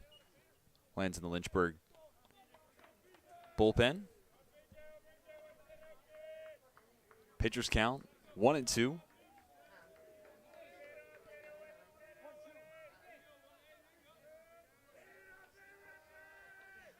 There's been a bit of a trend for Lynchburg at the plate. 3 runs in the first. They go down in order in the second. Plate 3 more in the third. Retired 1, 2, 3 in the fourth.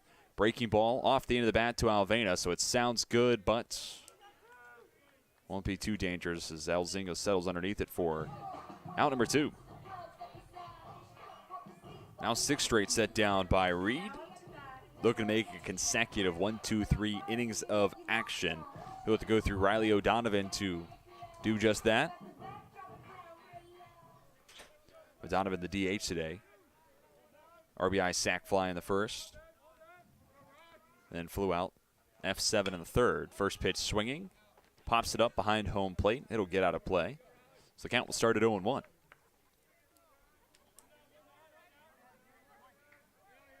And considering Reed did throw on Tuesday, even with it being a shorter appearance, only 2 frames of work, and then when against Rutgers Camden, got to think this will probably be the final frame that we see with Reed on the mound. Now 1-1 count. That becomes pitch number 87. That's part of why I'm presenting this case as the 5th being the last that we see of Zach Reed. 1-1, well off the outside corner. 2 balls and a strike now to O'Donovan.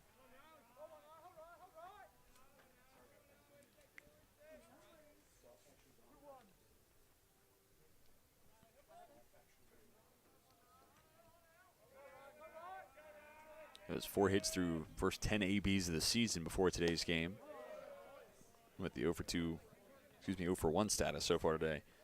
The average does dip below the 400 mark, which is certainly hard to sustain throughout the length of a season. But even some of the secondary slash numbers, 500 OBP, 900 slugging percentage, best mark of anybody on this team. Another play for Denlinger to make at short. Throw pulls off Barry from the bag, but first baseman able to make the tag. 6-3 put out retires O'Donovan, and it's now 7 in a row set down by Zach Reed in consecutive 1, 2, 3 innings of work. We're through 5. Headed to the top of the 6th. Lynchburg up 6-4.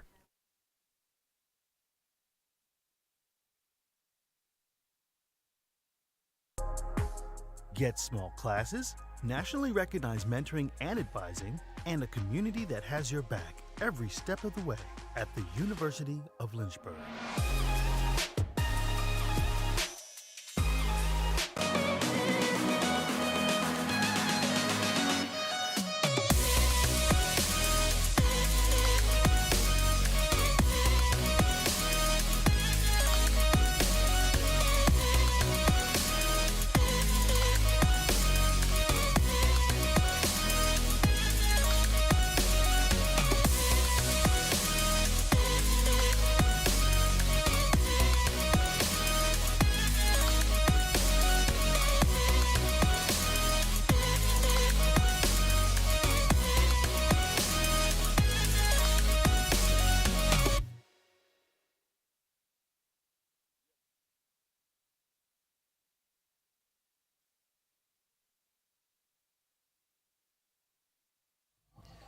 New pitcher takes the mound for Lynchburg. Coming out of the pen, Angel Collazo.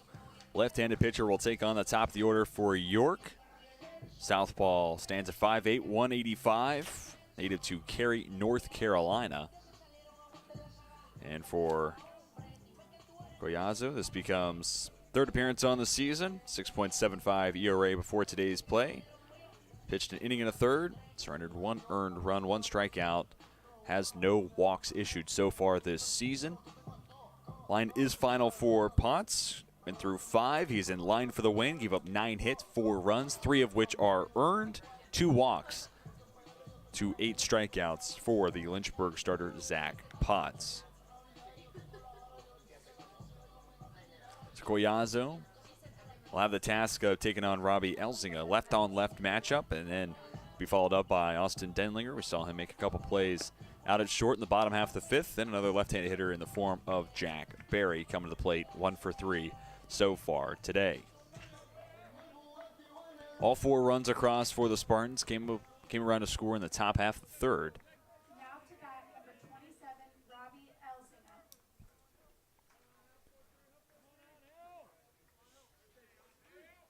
So Collazo looks to make it 3 consecutive zeros next to the York line. Elzinga, 1 for 3 on the afternoon, singled back in the 2nd. First pitch he sees, slaps it foul.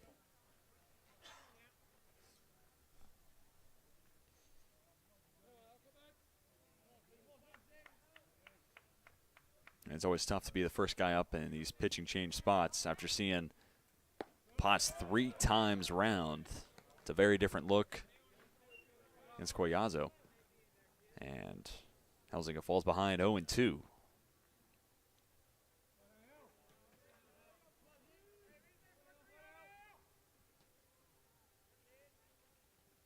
Breaking ball, elevated, and Elzinga couldn't help but chase and goes down after seeing just 3 pitches against the Hornets reliever and becomes strikeout number 1 for Angel Collazo.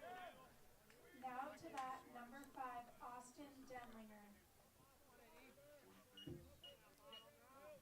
All told, it's 4 consecutive punch-outs for the Lynchburg pitching staff as Potts retired the side, struck out the side furthermore in the 5th. And then a strikeout to start the day for Collazo. Falls behind 1-0 though to Denlinger.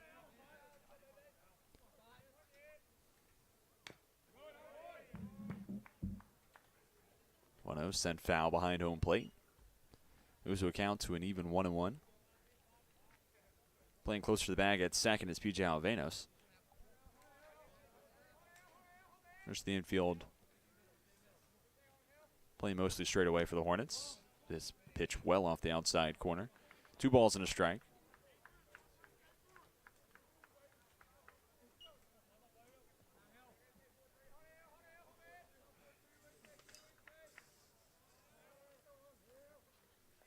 Collazo was just one of the arms we saw up and throwing for Lynchburg, and there's still some activity in the pen. Driven out towards right field. On a hop, it lands just in front of Cam Lane, who fortunately enough has it deflect off his body, so it's just going to be a double for Denlinger. They'll actually rule it a single plus an E9. Now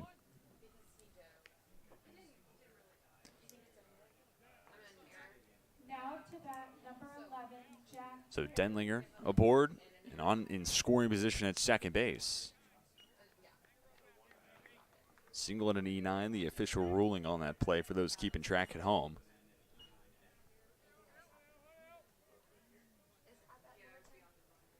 So Lane is going to get the error for that play, but could have been much worse if that ball gets past him and doesn't hit his body at all. It's rolling all the way to the wall, and Denlinger's almost assuredly coming around to score. Another left-on-left battle. Berry gets his first glance against Collazo. You see Lane on your screen. Sent softly back to the mound. Collazo had to throw sail on him just a little bit, but Garrett Jackson with a leap, a tap of first base, and that does the job to retire Berry 1-3. Denlinger does advance. He's now at third. So a potential 5th run of the day for York. 90 feet away from scoring. It would cut the deficit in half. RBI chance falls to the shoulders of Joe Capobianco. Second baseman 2 for 3. Doubled in the first, singled in the third. Retired his most recent trip to the plate. Trip out to the mound for pitching coach Travis Beasley. And pitching change will be made for Lynchburg. Collazo retires 2 of the 3 he faced, and we'll head back to the pen. We'll take a quick pause and come back and tell you about the new arm for Lynchburg in just a moment. You're watching the Hornets and the Spartans on LHSN.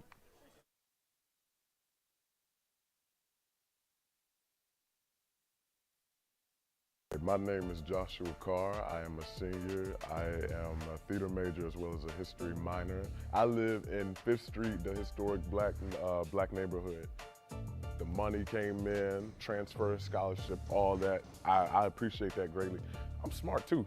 So they gave it like, you smart, here, here, here. You know what I'm saying? You come here to do a job. I came here to do a job. A student's job is to get that degree and make something of ourselves. I love the diversity here. I love the different interests of people here. I can teach somebody that doesn't know what I know, and that person can teach me something that I don't know that they know. So that's what I love about my school. They respect that and they allow us to showcase and voice our expressions. That's what you get here. You get diversity, you get different people with different knowledge coming together, sharing information and helping each other out. That's what I love. That's why I say people. I love the people here.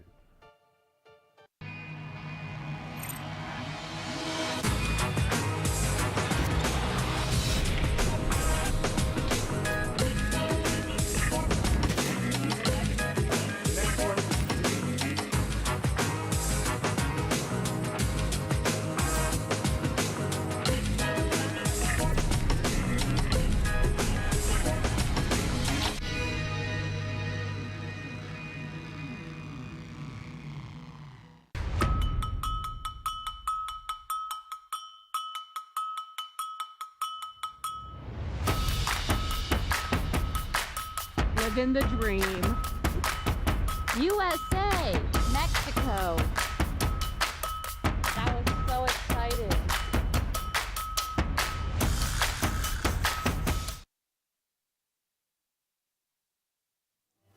Travis Shoemate comes out of the Lynchburg bullpen. He's making his 4th appearance on the season. Through the prior 3, he's gone through 2 frames worth of work, given up 2 hits, 1 walk to 2 strikeouts. And here the task.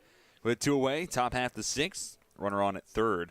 Joe Capobianco, the cleanup man, looking to cut the deficit in half or potentially one swing of the bat, tie this game up. Shoemate goes breaking ball first pitch, misses the zone. 1-0 count to start. Capobianco 2 for 3 on the afternoon.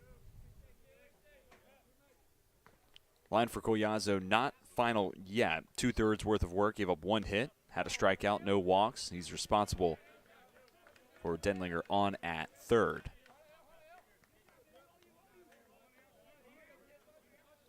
Hitters count 2 balls and no strikes.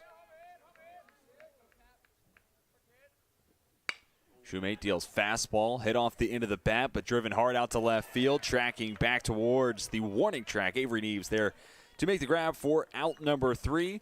Denlinger stranded at 3rd, and Lynchburg makes it 3 consecutive scoreless frames for York at the plate. We'll step aside and come back with the home after the 6th. Hornets ahead of the Spartans, 6-4.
The biggest thing that I've taken from Westover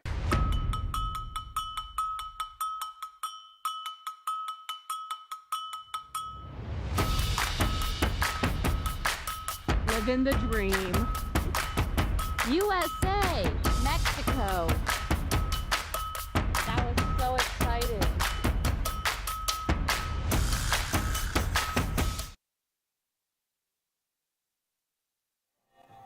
Dawson Reitnauer comes out of the pen for York, and it brings a close to the day for Zach Reed after going 5 innings deep, giving up 6 hits, 6 runs, all earned, 2 walks, 4 strikeouts for the York starter.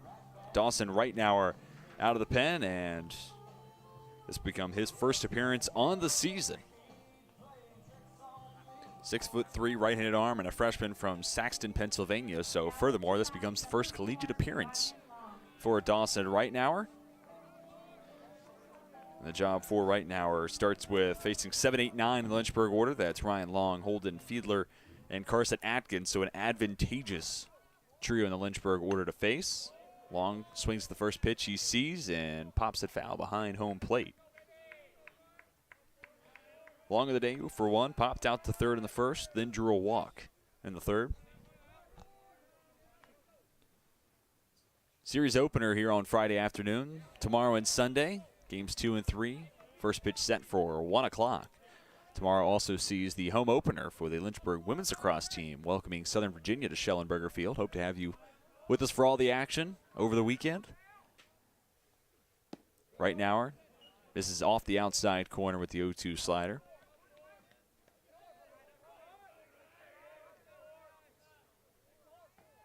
The 6 runs for the Hornets, 3 come across in the bottom of the first, 3 more in the bottom of the third. Been scoreless the last 2 innings at the plate, actually gone down 1-2-3 at the hand of Zach Reed in the 4th and 5th. 2-2 count now to Long.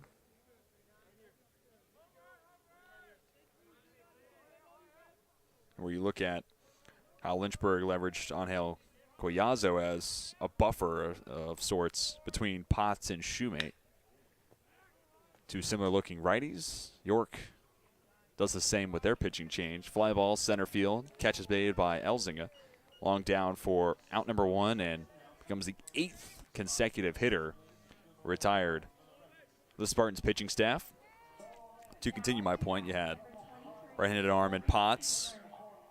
And then Travis Shoemate becomes the 3rd pitcher today used by Lynchburg. But there in the middle, you get a little bit of a different look with the southpaw. But for York, it's a 6'4" righty, leading into a 6'3" righty with similar arm slots. The biggest change for those at the plate for Lynchburg is pitch arsenal and pitch speed, which, that being said, difficult enough to make that adjustment. Does help, though, that it's going from one righty to another and similar frames, similar arm angles as well. 1-0 from Reitnauer.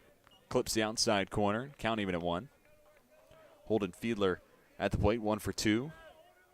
Came up with a single his last time up. That was in the 3rd.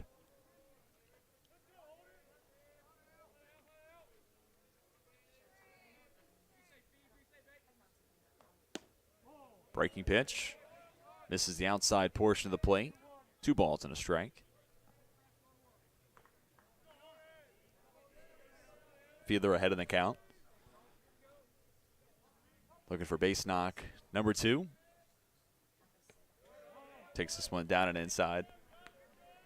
Count inflates to 3-1.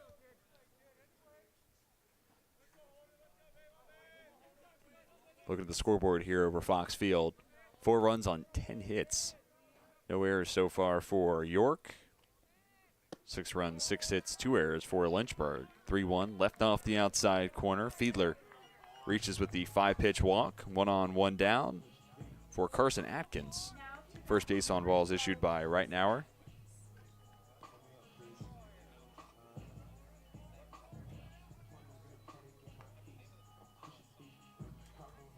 After 8 in a row were retired by the Spartans. Base on balls has Fiedler aboard. Atkins still looking for his first base knock. 0 for 2 so far today. Waits on the breaking ball. Chops on the ground left side. Laying out. Nice stab for Denlinger. Throw, though, off the mark. Trying to get it to second. It'll roll all the way to the fence up the right field line. And now runners on at second and third. Fiedler the lead runner at third. And Atkins behind him at second.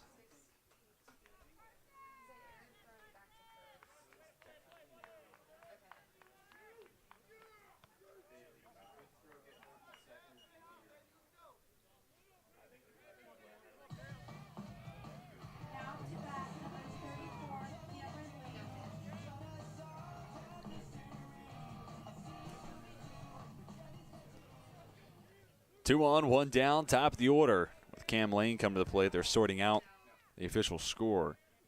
How that play will break down inside the scorebook. Infield plays in for York. First pitch misses the zone for Lane. Become a fielder's choice in E6.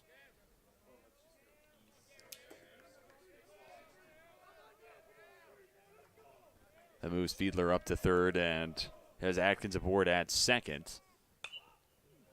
1-0 to Lane. Skied foul. Third base side.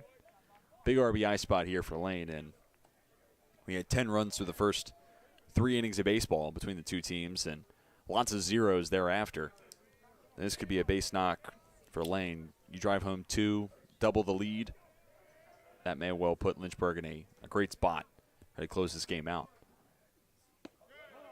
Breaking ball, left up above the letters. 2-1 now to Lane. And for Dawson Reitnauer, tricky spot to work through in your first collegiate appearance. Runners on in scoring position. You're facing the bottom portion of the order. That can create a favorable opportunity to try to get through your first inning and get some momentum and the game settled down. But when it doesn't work out, you get into spots like this where runners are on with the top of the lineup at the plate and the job gets that much more difficult. Nice pitch there from Reitnauer, attacking the inside portion of the plate against Lane. Gets a foul ball, count even at 2-2.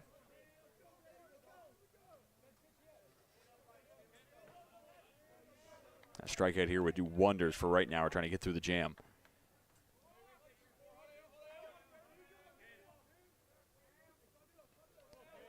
Lane chokes up on the bat, looking to fight. Climbs the ladder, can't catch up to the fastball, nicked into the glove of Jack Ubeck. Strikeout number 1 of the day for Reitnauer comes in a perfect spot. 2 away now in the home half of the 6th inning, and the RBI chance falls to Garrett Jackson, the first baseman, 0 for 3. The strikeout and a pair of flyouts. And we talked about Jackson his last time up. Those 2 flyouts have both been loud contact in the third, his second at bat. It was a deep fly out towards right field. Pickle had to go back towards the track and made a nice grab to retire Jackson in the third. Then in the fourth, it was a hard hit baseball to center field, and it sent Elsing all the way back to the warning track as well. And it's little trends like that you notice where if Jackson comes through with a big extra base hit, say, in this situation, you look back at those other 2 at-bats and say, hey, might not have had the result he wanted, but he had a good approach, and it paid off. First pitch breaking ball. Crosses by on the inside corner for a called strike 1. Building off of that point, talking about Jackson. You come through with a base knock here, make it an 8-4 ball game.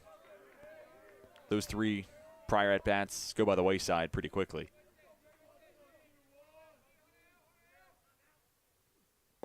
Oh, 1 slider drops off the outside corner. 1-1 count now for Jackson.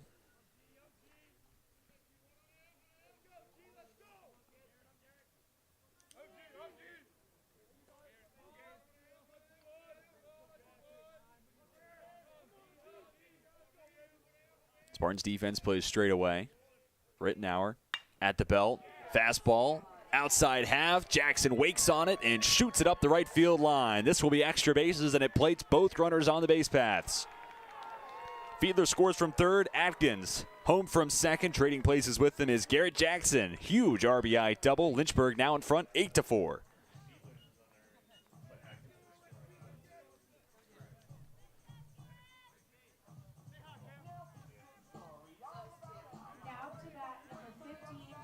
One of those 2 runs as of right now would be unearned.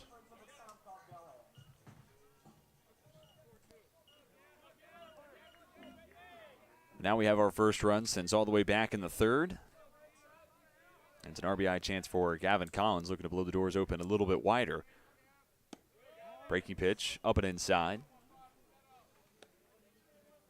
Collins 1 for 2 officially, also been hit by a pitch, come around to score twice.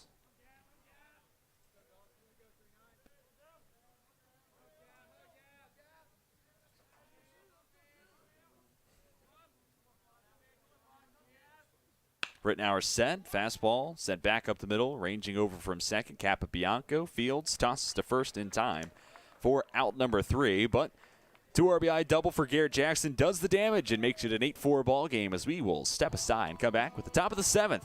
Spartans look to respond here on LHSN.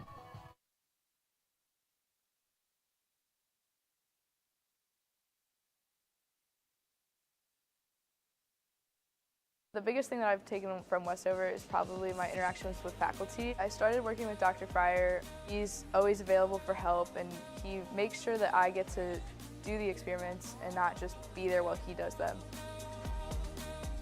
I didn't want to limit myself when I came here to just taking the prereqs for med school. I wanted to get a full, well-rounded education, and I definitely found that in the Westover program. It's given me the opportunity to keep playing soccer at a competitive level, but also it's given me the ability to be a student and to pursue other activities such as EMS.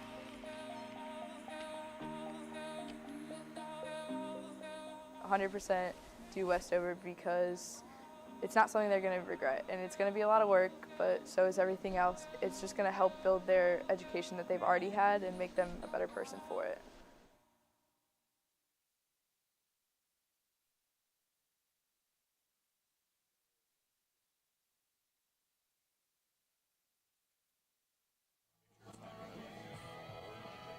8-4 game in Lynchburg, Virginia. And staying out of the mound is Travis Shoemate, working with 4 runs of comfort after the Hornets strike with a pair in the bottom of the 6th, coming off the bat of Garrett Jackson. His double up the right field line made it the 8-4 game where we find ourselves now. Step in the plate for York is 5'6'7". That's Brandon Martin, Connor Pickle, and Joey Ricciardi. And if any were to reach, we would then see the 8-hole hitter Brian Jackie back. First pitch from Shoemate. Misses the inside portion of the dish. Count starts at 1-0.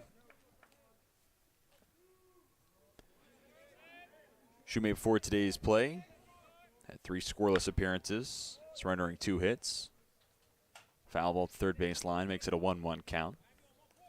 Conversely, Brandon Martin at the plate, 0 for 1, drawing a pair of walks, also came around to score in the 3rd.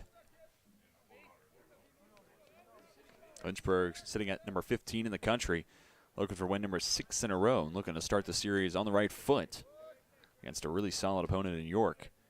Just the 2nd game of the year for the Spartans. They're looking to carry their momentum forward into the weekend after a season opening win against Rutgers Camden. 1-1 becomes a called strike 2. Pitcher's count. Ball and 2 strikes for Shoemate. Came on to get the final out in the bottom of the 6th, then relief for Angel Collazo. 1-2, breaking ball inside corner, a called strike 3. Backwards K, first strikeout for Shoemate.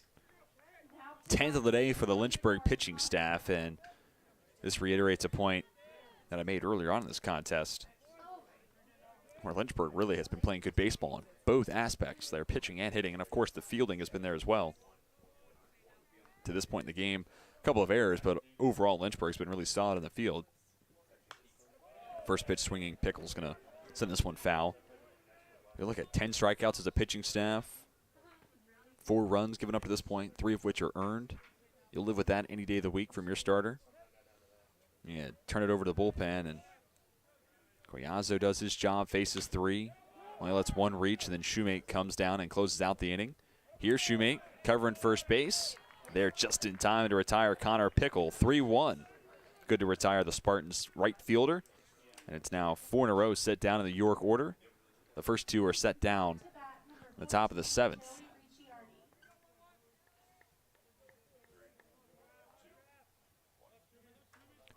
Another look at the well-executed play up the first base line. Right on left matchup, Ricciardi returns to the plate, faces Shoemate the first time today.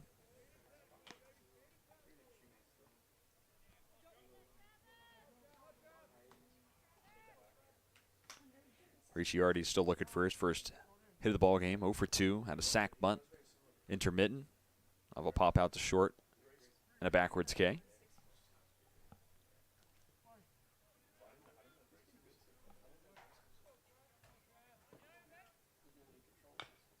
A breaking ball, chopped towards the York dugout up the first base line. And count quickly to 0-2.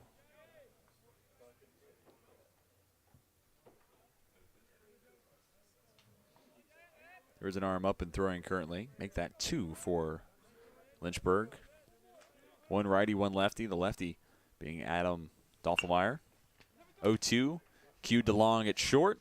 Backhand and toss to first. In time for out number 3. 5 in a row set down in the Spartans order in a 1-2-3 7th. A good first full inning of action for Travis Shumay. We'll step aside and come back with the bottom of the 7th after we get stretched out here, Fox Field. I was looking for a school that could provide me with the athletics, academics to pursue my career, a wind symphony to pursue my passion for music, and really have a nice general atmosphere. The professors here are really unique, their background and their passion for teaching. It's really a place where you can explore. Lynchburg gives you the opportunity to fail, but also get back up in that period of time and learn from your mistakes. I can make these mistakes within the school environment, but also with the support of other friends, and be ready for the real world when you graduate.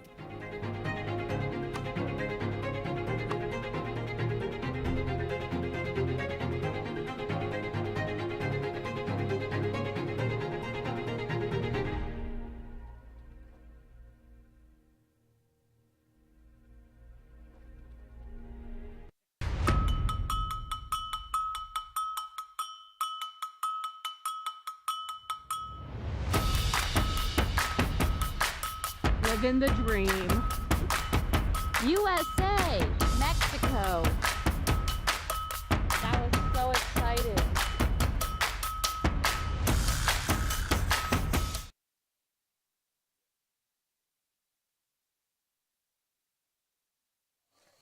Welcome back to Fox Field. 8-4 your score. Lynchburg out in front of the York Spartans. The first game of a weekend series between the two sides. First pitch in the home half of the 7th. Down in the dirt to Avery Neves. It's Dawson Reitnauer looking to get through his second frame of action. Surrendered 2 runs an inning ago, one of which was earned. 1-0, fastball off the outside portion of the plate. 2 balls, no strikes to Avery Neves. 1 for 2 today. Walked in the first, singled, came around to score as well in the third.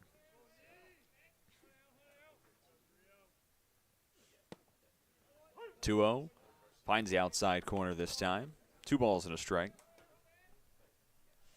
After Neves comes P.J. Alvenos, then Riley O'Donovan. If anywhere to reach, would be Ryan Longstep to the plate. Count now sits at 3-1.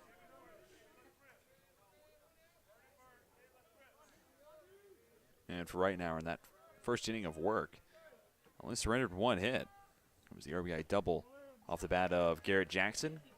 Here right now surrenders the base on balls to start his second frame. Leadoff man is on in the bottom of the 7th. Second walk issued by Reitnauer. Now to bat number 18. As it stands right now, doesn't look like there's any life in the York bullpen. Saw a couple of arms tossing for Lynchburg, including Adam Dolfelmeyer.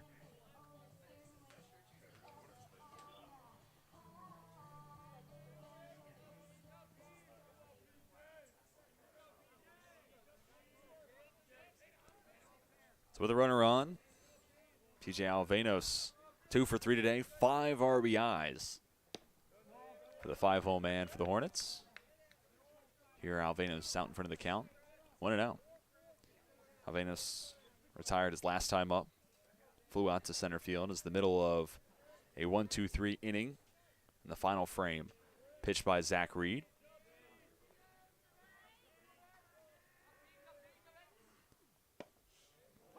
Clips the outside corner. Count even at 1-1. Glance up the third baseline from Alvenos. He's head coach Lucas Jones. His 5th year leading this Hornets program.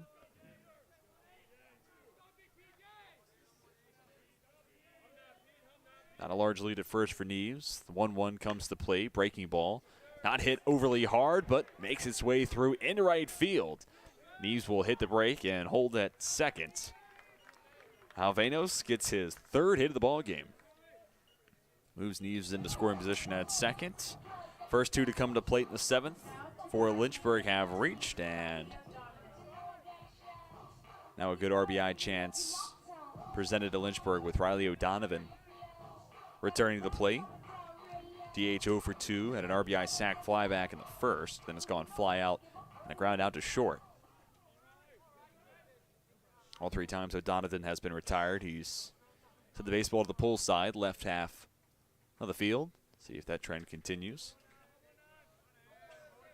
You can see the outfield, specifically center fielder Robbie Elzinga, favoring that side of the diamond.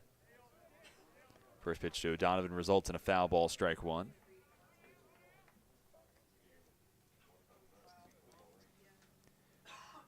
The RBI earlier in this game was the 4th of the season for O'Donovan. Now a chance with a base knock and a good jump from Neves at second. Potentially could be Ribby number 5. 0-1, nice curveball from Rittenauer, drops into the belt. Pitchers count 0-2. And just like the starter Zach Reed, when Rittenauer's been able to get in front in the count, he's had good things follow. And if you're a Spartans fan, you're hoping that trend continues. Looking for a strikeout or a ground ball double play here.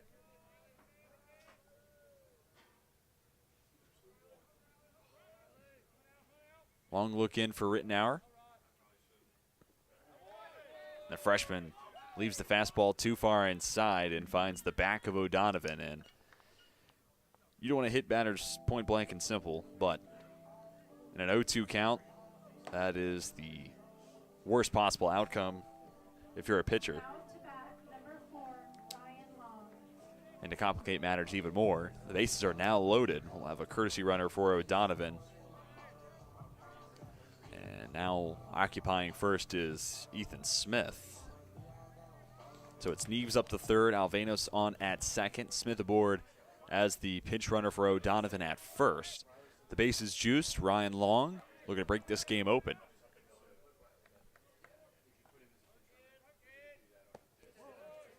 Rittenauer leaves the fastball off the outside corner.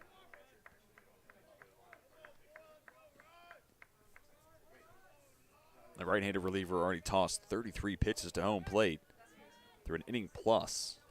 And he finds himself in yet another scoring predicament. In on the hands. Long fights it back up the middle into center field. 1 run will score. Rounding third, Alvenos makes it a 2 RBI single off the bat of Ryan Long. And Lynchburg plates 2 runs in each of the last 2 innings and now lead 10-4.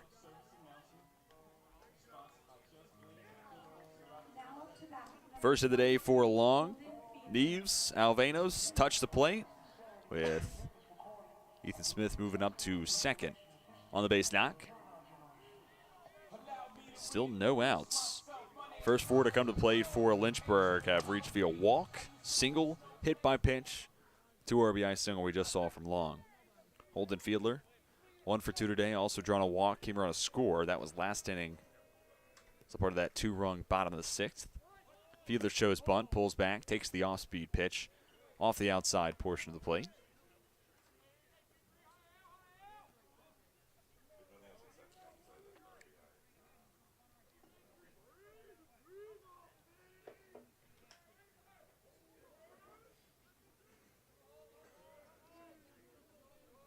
Corners playing in front of their respective bases.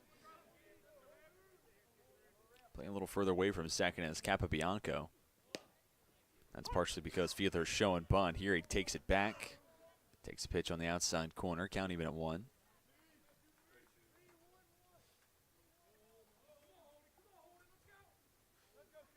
And a 6-run lead for Lynchburg. You might look at that and say, well, you know, why would you play small ball here? Kind of like the idea. No outs. It's an opportunity where move both runners up, and if you take advantage of it, you're just further extending your arm and keeping the Spartans at a distance and keeping them in check, so to speak. 2 balls and a strike.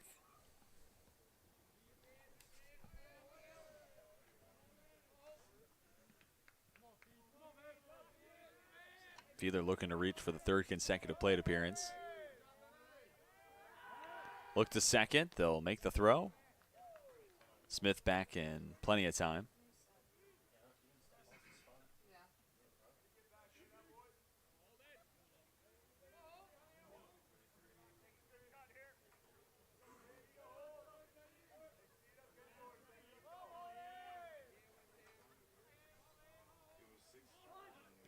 Fiedler will still show bunt and nicks it in and out of the glove of Jakubek.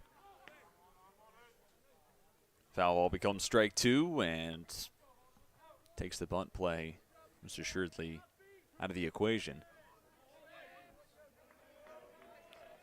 Capobianco shifts closer towards second. He'll actually be the guy to take over and keep Smith honest at second. Corner still playing in front of their respective bag. Wind picks up once more, blown to center field. Elevated fastball. Fiedler goes down swinging.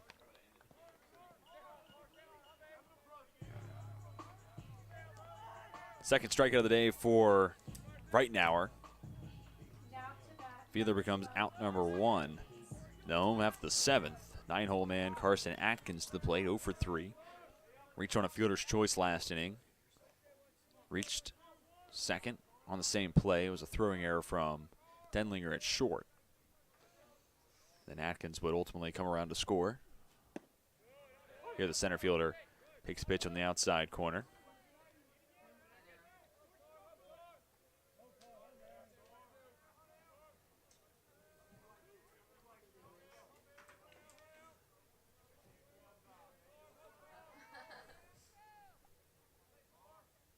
Leg kick, look to second.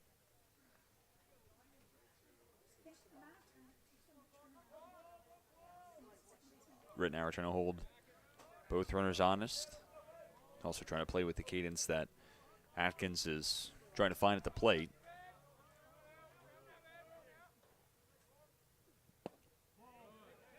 Pitch misses down and inside. Atkins able to check his swing. They'll peel up the first base line, and that is confirmed by John Thomas, saying Atkins did not go around.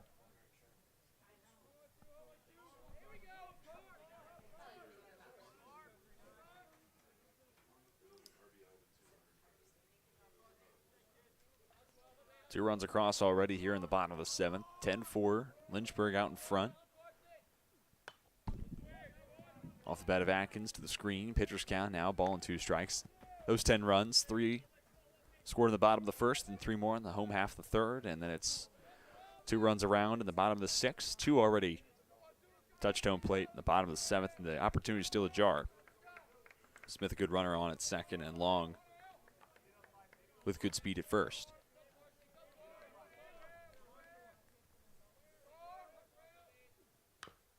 One-two, breaking ball. Chopped softly towards the Lynchburg dugout. Barring a double play, after Atkins, we'll see Cam Lane come to the plate for the 5th time.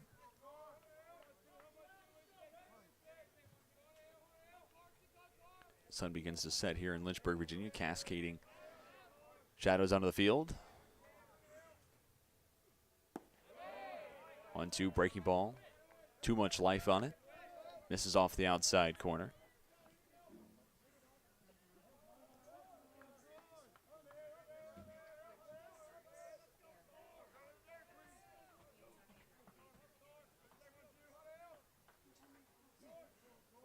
Even count, 2-2. Rittenauer at the belt. Deals fastball, slap back up the middle and into center field. Elzinga fields, tosses into the infield, not in time to make a play at the plate. Ethan Smith scores with ease. It's an RBI single for Carson Atkins to make it 11-4. Lynchburg well out in front.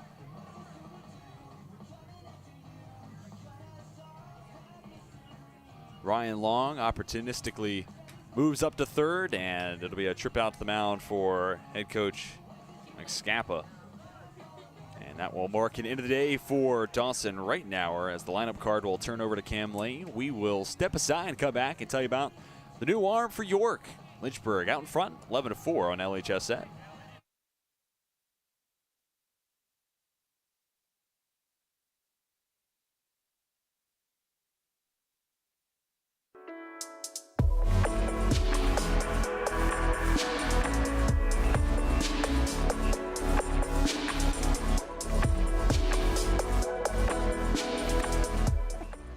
rough day. Jess and I are officially on a break. The couple canoe has broken up. It's not. How you feeling? Living the dream. Just canoeing. That's the Mexican side behind me. The U.S. is that way. So far, we're all still alive. I really want a peanut butter and jelly sandwich. Woo! We did it! Kind of.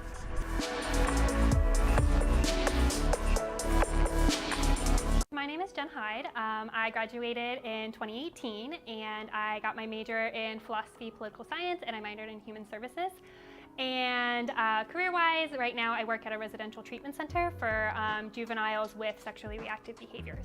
I would say the biggest advantage is definitely that it is a small campus. You know, you get to have that one-on-one with your professors. They're willing to help you out. They're going to get to know you more than just a student that they're teaching. You know, they really invest into your lives. Definitely use every resource that you can kind of get at Lynchburg. There's tons of mentors.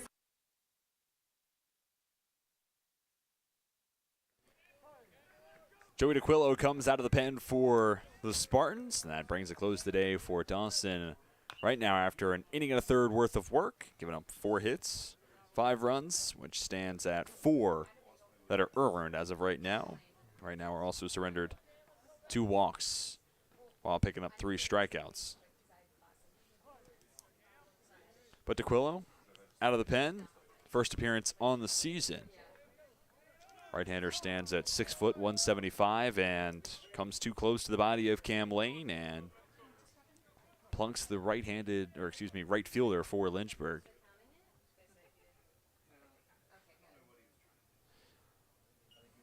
After a quick break, they will confirm that Lane was hit by pitch, didn't lean into it either. So Lane is aboard via the hit by pitch. Not the start of the day that DeQuillo would have liked. There you see it off the shoulder of Lane. And the bases are now loaded once again with Long, lead runner at third. Atkins, after the HBP, advances to second. And Garrett Jackson came through in a big spot last inning, 2 RBI single, and that came in a 2-strike spot. Now, bases loaded, 1 out. It can continue a solid back half of the game at the plate. All told, 1 for 4 as of right now. Down on the count, 0-1.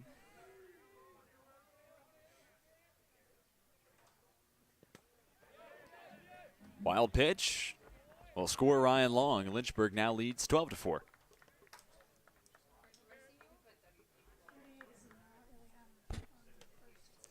Carson Atkins advances up to third with now Cam Lane up to second.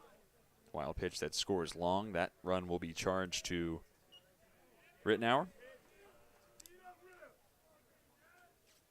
Rittenauer additionally responsible for Atkins on at third. Now 1-1 count to Jackson.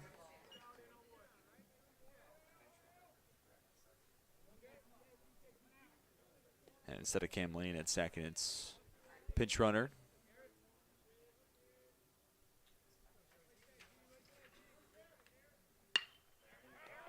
Jackson, line drive, left field, and through. 1 run will score. Rounding third, Ethan Marotsky makes it a 2 RBI single for Garrett Jackson. And Lynchburg hitting their stride and now lead 14-4. Now to bat number 15, Gavin Collins.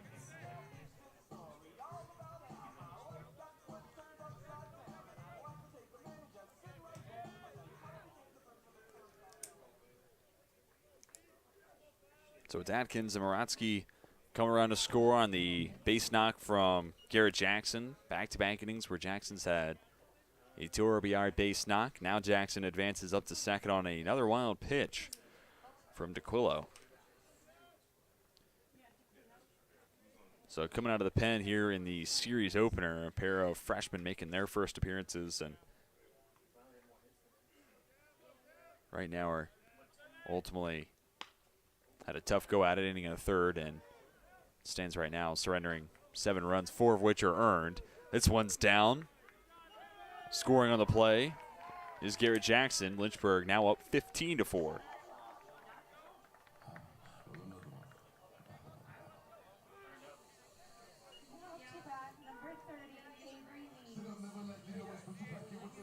And it looked like Ricciardi just had a hard time getting a good read. That ball out in left field.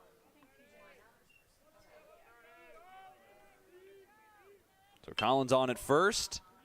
Neves bunts it back towards the mound and toss to first. Good time to retire Avery Neves. 1-3 put out. And Neves down on his second at-bat of the inning. And Alvenos returns to the plate as well. 3 for 4.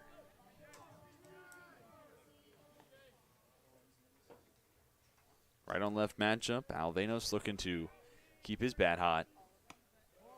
Has a runner on in scoring position in the form of Gavin Collins.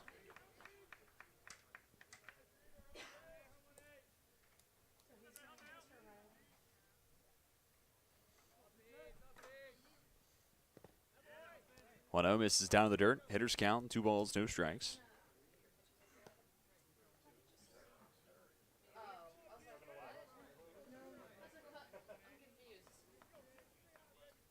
We've seen 5 hits already this inning for the Lynchburg offense on top of 7 runs. 2 other runners reaching via walks and hit by pitches. Now a 3-0 count to Alvenos. If the left-handed hitting second baseman were to reach, Riley O'Donovan is scheduled as the on-deck hitter. Does look like there is a pinch hitter on deck. 3-0 downstairs. 4-pitch walk to put Alvenos on at first.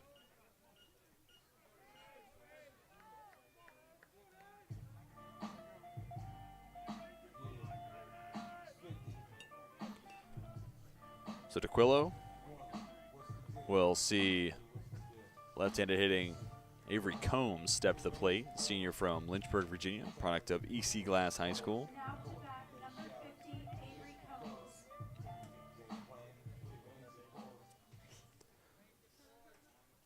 Pinch hit chance for Combs. 2 on, 2 down in front of him. First pitch misses down and inside.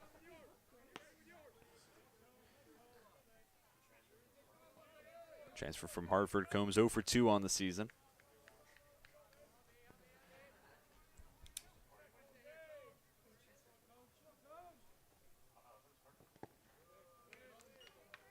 Another miss down in the dirt. 2 balls and no strikes.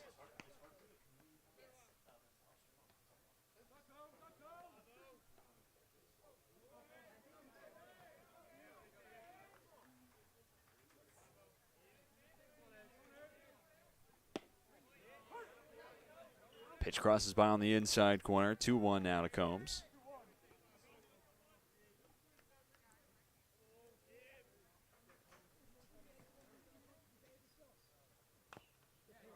Chop foul back towards the padding.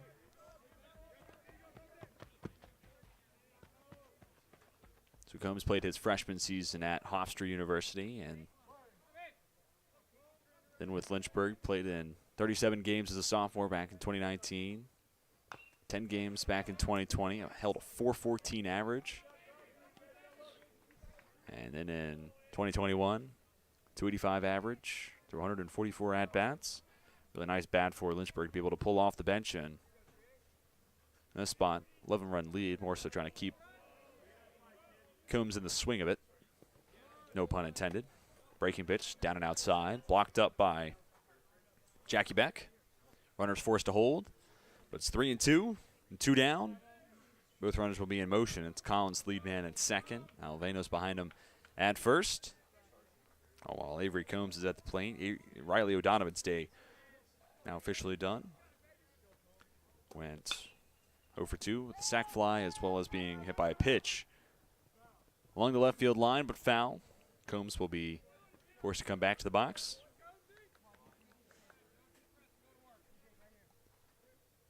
And it is indeed Ryan Long on deck, so Combs reach. Figure to see the Hornets shortstop Please, one more time. It's a 7-run bottom of the 7th. Lynchburg been able to plate runs in 4 of their 7 trips to the plate so far.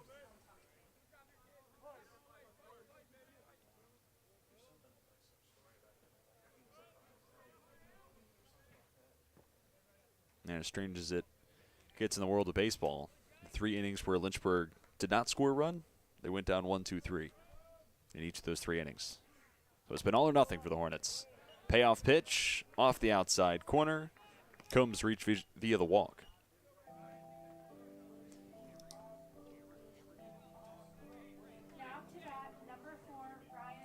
Back-to-back players for Lynchburg reach by way of the base on balls. Ryan Long steps to plate. The base is loaded and 2 away. First pitch, down and outside from DeQuillo.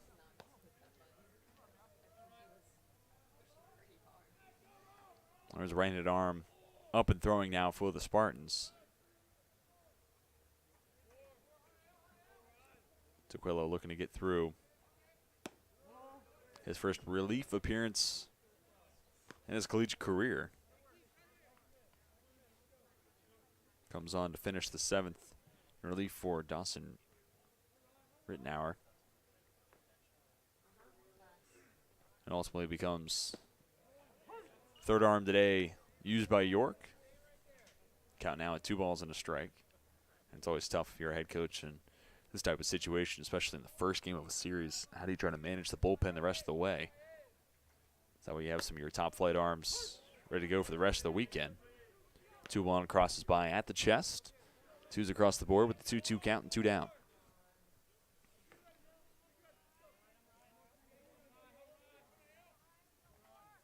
DeQuillo sets and fires, leaves it high. 3-2, 2 down. The base is loaded.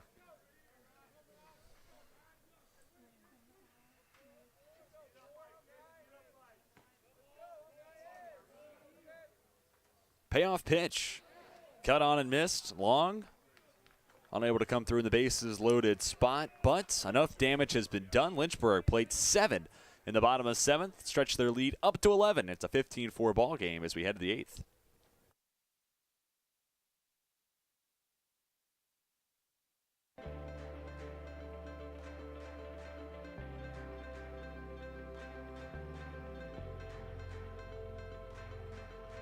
John Eccles joined the Lynchburg College community in 1986 as Director of Housing. As his famous beard grew, so too did his stature with the students he served on a daily basis.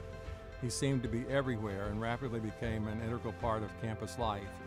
He was asked to serve temporarily as Dean of Students in 1993 and soon earned the position on a permanent basis.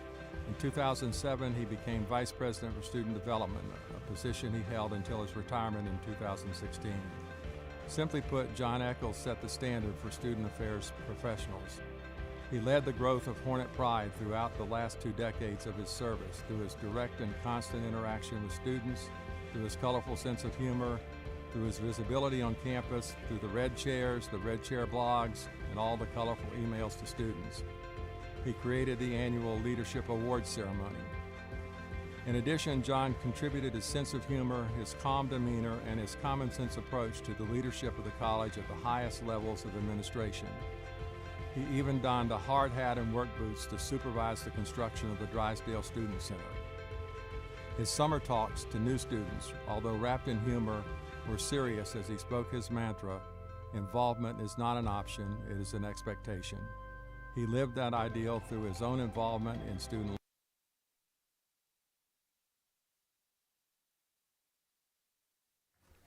Back in Lynchburg, Virginia. First man to the plate, a pinch hitter for York.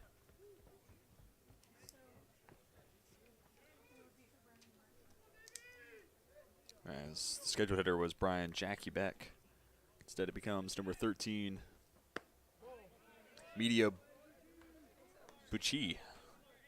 Yeah, hopefully I'm saying that right. I do apologize if I am not. Nonetheless, left-handed hitter comes to plate. It's Travis Shoemate still out on the mound for Lynchburg, delivering breaking ball. Drops in at the belt, making it 1-2 to Bucci.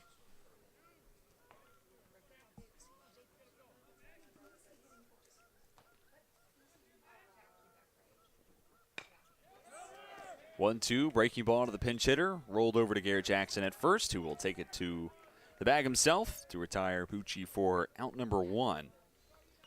6 in a row retired by the Lynchburg pitching staff.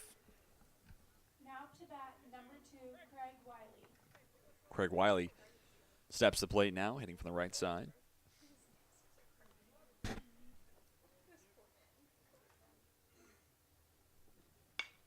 First pitch swinging, Wiley shoots it foul, sends it towards Wake Fieldhouse. It's an 0-1 count to start. Wiley 0 for 3 on the day. Fly out and apparent strikeouts. York trailing 15-4 late in the contest. Count now 0-2. After Wiley comes to the top of the order. And it looks like center fielder Robbie Elzinga is in the on-deck circle. Breaking ball downstairs, check swing. They'll say Wiley went around. Tag applied by Fiedler. Punch out number 2 for Shoemate. And the snap of a finger. First 2 stepping to the dish here in the top of the 8th have been retired. 7 in a row retired by Lynchburg. Lineup card flips back over. Elzinga to the plate for 5th time in this contest. 1 for 4 so far. Takes the first pitch he sees. 4 ball. Hit for Elzinga comes back in the second. Since then, been a ground out to second and a strikeout coming in the 6th. 1-0. Line foul. If Elzinga reaches, it's scheduled to be Austin Denlinger in the on-deck circle. Meanwhile, Shoemate going to complete his second full inning of work. All told, if he's able to retire Elzinga, Shoemate would have traversed through 2 1/3 at this point in the game.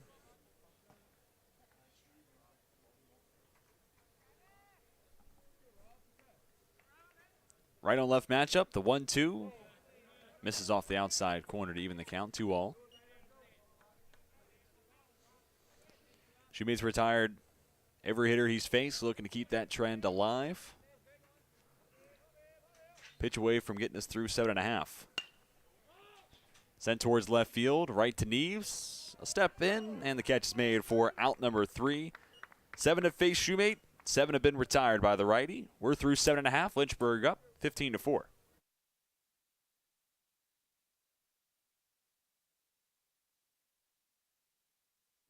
Lynchburg really stood out for me just because of the way it treated its students. They really do make an effort here. And I've learned that over my 4 years is that they actually do try to listen to what the student body wants, and they try to act on that.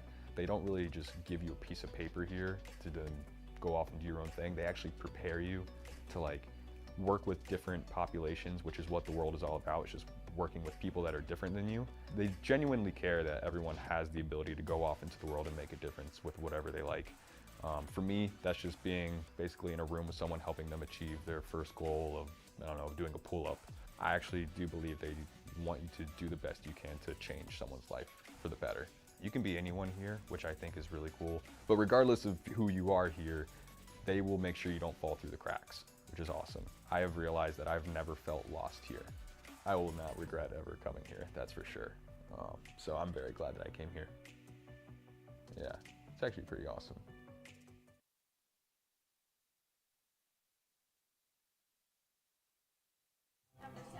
New pitcher takes the mound for your kids, Ryan Kulik. Coming out of the pen. Right-handed arm comes on and marks the end of the day for Joey DeQuillo, who pitched through the 7th, which saw Lynchburg play 7 runs in that frame. 3 scheduled to play for Lynchburg are Holden Fiedler, Carson Atkins, and Cam Lane, though we saw Lane not out in right field in the top half of this inning. That was Ethan Morodic. Or, excuse me, Ethan Morotsky.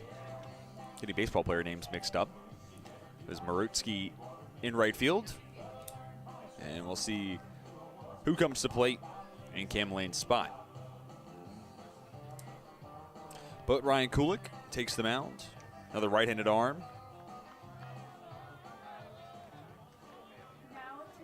Kulik hails from Hanover, Maryland. Stands at 5'11", 175.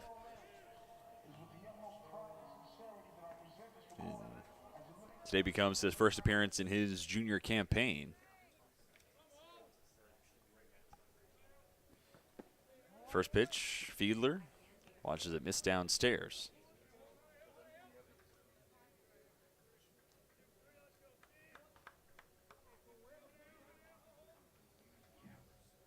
Kulik only made one appearance a season ago. That came against Eastern on April 23rd.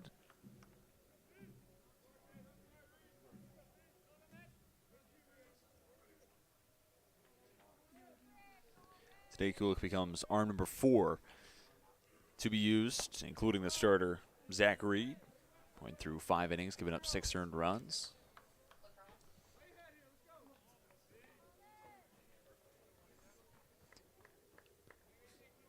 Count grows to 3 balls, no strikes. Fiedler, 1 for 3 on the day. Also trying to walk, came around to score. Fastball, pipe down the middle of the plate. Count now sits 3-1. Lynchburg in line for win number 6 in a row, both on the season, but also against York. Additionally, Lynchburg in a spot to elevate to 5-0 at home so far this young season. It's a walk surrender to Fiedler, and he will trot up the first base line with Carson Atkins stepping to the right-handed batter's box. Atkins had an RBI single his last time up. Overall 1 for 3. Make that 1 for 4 on the afternoon with an RBI and 2 runs scored. Breaking ball off the outside corner.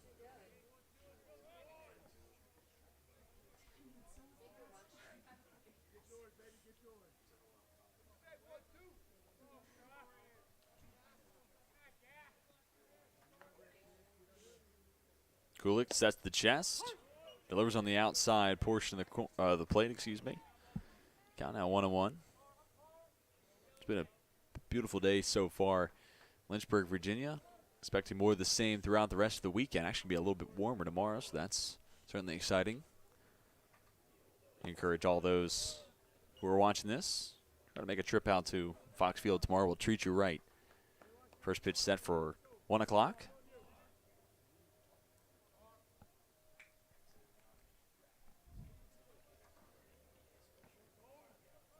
Not a large lead off of first for Fiedler. 2-1, high and tight. Hitters count, 3 balls, 1 strike to Carson Atkins. After Atkins, we will see Ethan Moratsky giving the place of Cam Lane. We saw Moratsky occupy right field in the top half of this inning. That's the 3-1, misses up and above the letters. Consecutive walks issued by Kulik.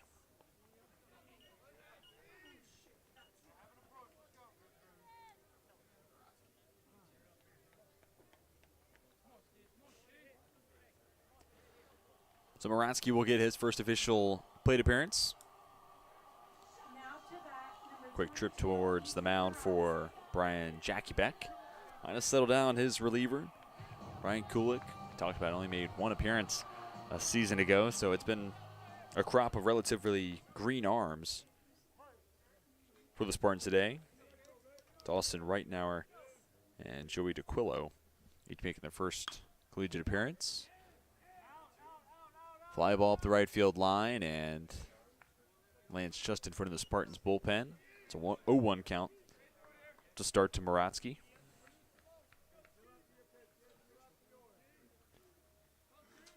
Moratsky, a sophomore from Woodbridge, Virginia.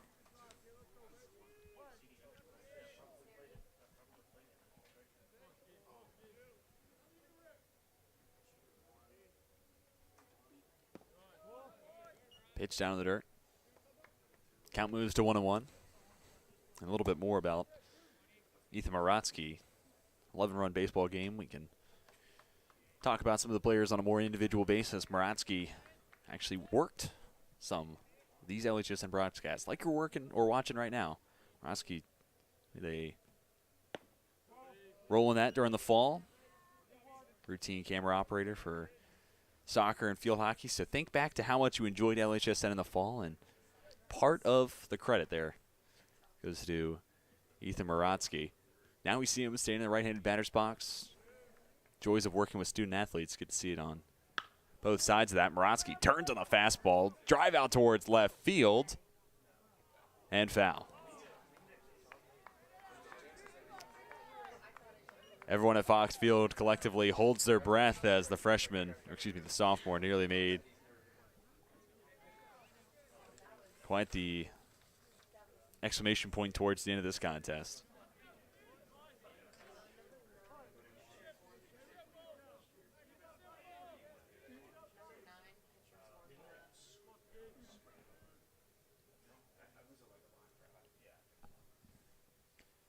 Two-two. Maratsky waits on the breaking ball, deposits it out towards right field, but Connor Pickle comes charging in and makes the grab. Toss to second. Might have been in time, but off the bag is Capabianco. Maratsky retired F9. First out, the bottom of the 8th. Garrett Jackson will come to the plate. Also should note that there is an arm up and throwing for Lynchburg. May well see number 9, Baylor Comby, take the bump once we get to the top of the 9th as Lynchburg looks to close out the series opener with the York Spartans. York picked to win the Mid-Atlantic Conference, getting 7 of the 9 votes. Lynchburg picked to win the ODAC. It's going to be a great weekend of baseball between presumed conference winners.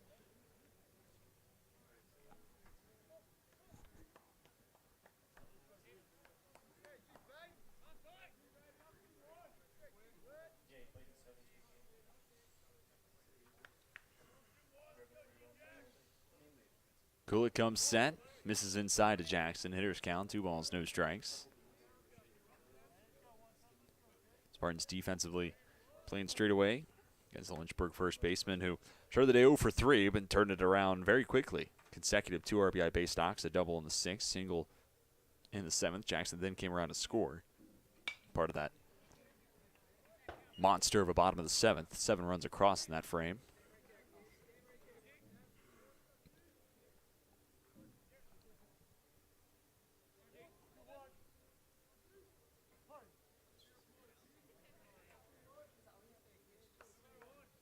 Neither runner being held on.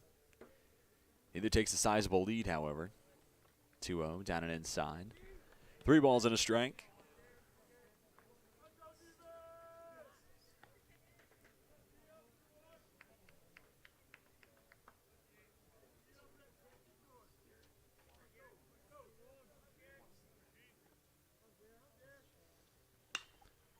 Three-one pitch, letter high. Jackson underneath it. Sends it to right field. Pickle underneath it. Makes a catch for out number 2. 2 on, 2 down. Gavin Collins to the plate for the 6th time this afternoon. 2 for 4. Also been hit by a pitch. Has come around to score it twice. Third baseman had a nice day so far.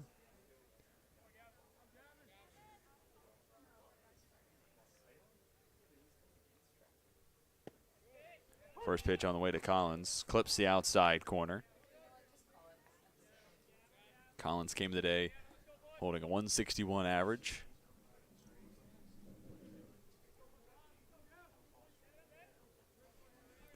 While this afternoon's been a solid one for Collins. Still waiting for the consistency to follow through. And Collins is one of those bats where it's just a matter of when, not if, the offensive numbers start to stack on itself. A good showing this afternoon. Might be what it takes for Collins to string those big games along one after another. Pop foul, third base side. Pitchers count 1-2. Cummings still up and throwing for the Hornets. Might be a pitch away from taking the mound.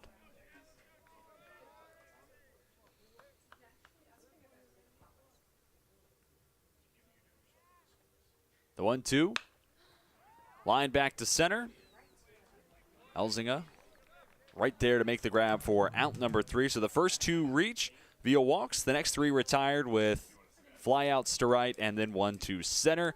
We've made it through 8. Lynchburg up 15-4, looking to close the door on the Spartans once we get to the 9th.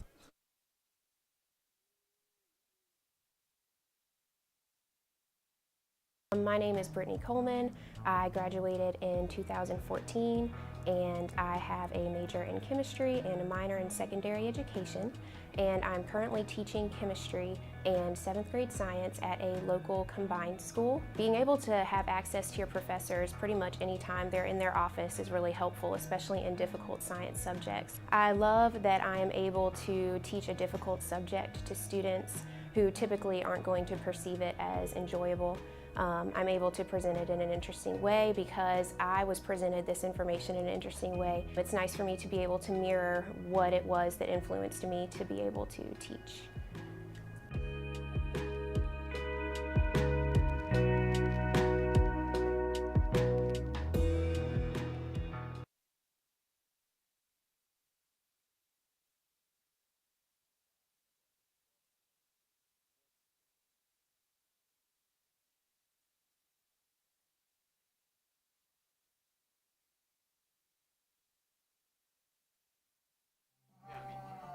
Baylor Cumbie takes over on the mound for Lynchburg. Senior right-handed arm from Midlothian, Virginia, product of Midlothian High School.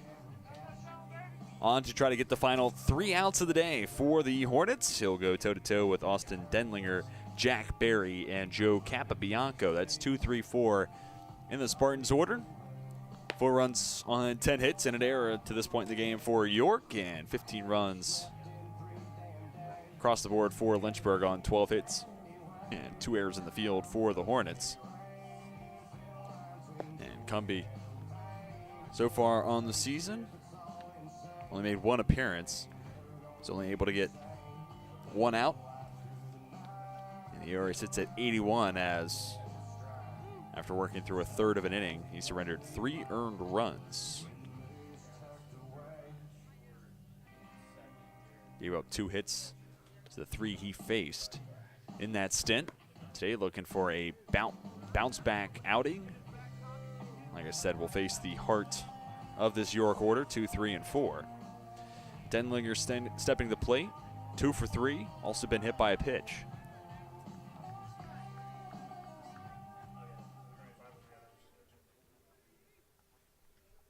Now to bat, number 5, Austin Denlinger.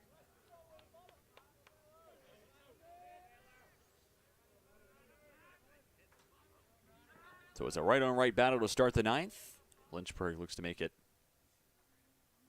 5 wins in a row at home to open their young 2022 campaign, all while making it 6 consecutive wins after falling to number 7 Birmingham Southern. And weekend that opened up the regular season for the Hornets. Also be the 6th consecutive win for Lynchburg in this series history. Slow roller up the third base line. Collins makes the right decision, waits for it to roll foul.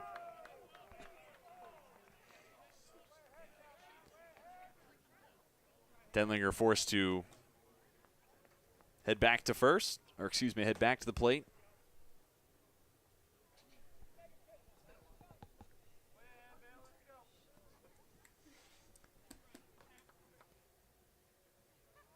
Cumbie in the driver's seat, up 0-2, chance for his first strikeout of the day. Lynchburg's pitching staff as a whole been able to rack him up into the double digits to this point in the game. Slider drops off the outside corner. Got now 1-2. We can talk about Travis Shoemate. His line is final. Went through 2 1/3. No earned runs. Didn't give up a hit. Retired all 7 that he faced. Picked up 2 strikeouts along the way. So Cumbie becomes pitcher number 4 of the day for Lynchburg.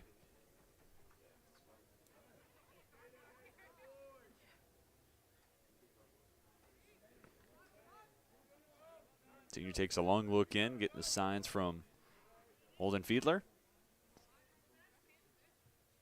1-2. Skips across home plate and finds itself ricocheting off the netting. Count even at 2-2. Lynchburg's defense plays straight away against Denlinger.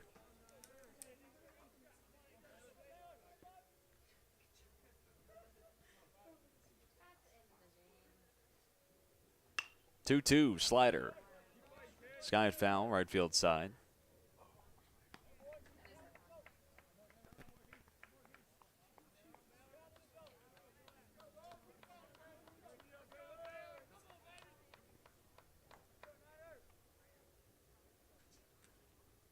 Do it again at 2-2. Slider slapped the other way and drops down into right field for a base knock. Moronsky comes up firing, holds it at a single for Denlinger. First runner since the 6th for York. Brings a close to a stretch of 8 consecutive. Retired by the Lynchburg pitching staff. Jack Berry returns to the plate. Berry's gone 1 for 4. His hit comes in the 3rd. Came around to score in that inning as well.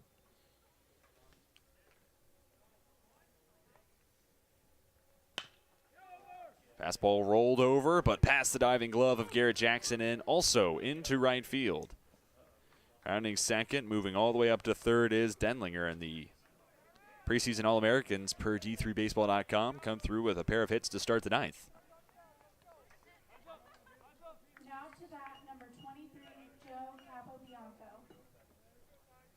It's an RBI opportunity for Joe Capabianco. Second baseman 2 for 4 to this point in the game. Hits coming in his first 2 times up since then. Retired 3-1 and then flowing out to left.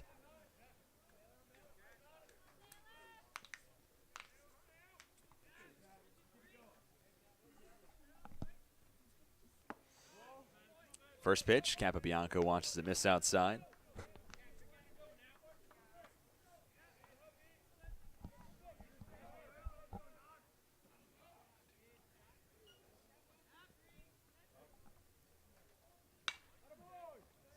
Capabianco underneath this one. Skies it foul up the right field line. Capabianco also had 2 hits on Tuesday against Rutgers Camden, so a couple of multi-hit showings to open up his 2022 season. Welcome sign if you're a York fan. And you look at today's performance, just 4 runs, but 12 hits. Just as many as the Hornets have to this point. The issue really hasn't been getting runners on. It's or so what happens next. That being said, the end of the 6th, then through the 7th and 8th, there was a little bit of a drought of being able to get runners on. But for the first 5 and first half of the chances to plate in the 6th, York's been able to get runners on the base paths, collecting a number of hits. High chopper, 3rd base line, and foul once again.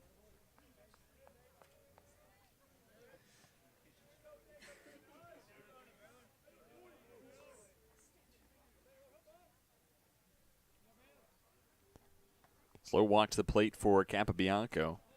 You get set to see another 1-2 pitch. After Capabianco comes Brendan Martin, then potentially Connor Pickle.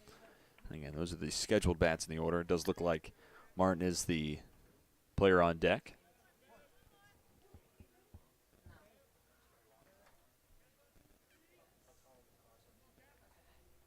Runners at the corners. Cumby leaves it outside. Counts 2-2.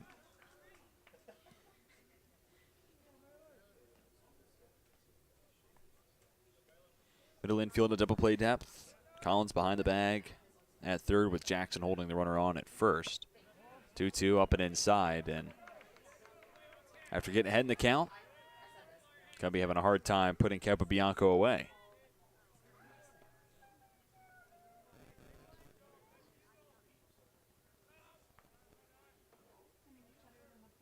There's an arm for Lynchburg starting to throw.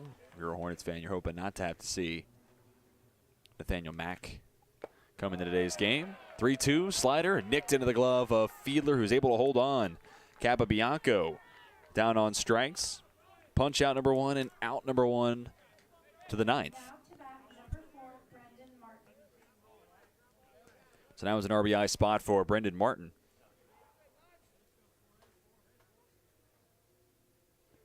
And it's not a large lead for Barry. Off from second. Also, York not trying to run into an out, so wouldn't venture to see Barry take off. Not unless there's a wild pitch, pass ball, something of that nature. 1-0 count to start to Martin. Drew a pair of walks his first 2 times up. Then gone down looking in the 4th and the 7th. 1-0 off the outside corner to make it 2 balls and no strikes. And again, this game feels like it's just kind of giving you a lot of oddities when it comes to baseball and trends. 2 walks, then 2 backwards Ks. It's an interesting stat line today for Brendan Martin. And ultimately, it's 4 appearances at the plate with 2 very much contradicting the other. But here, Martin, way in the count, 3 balls, no strikes.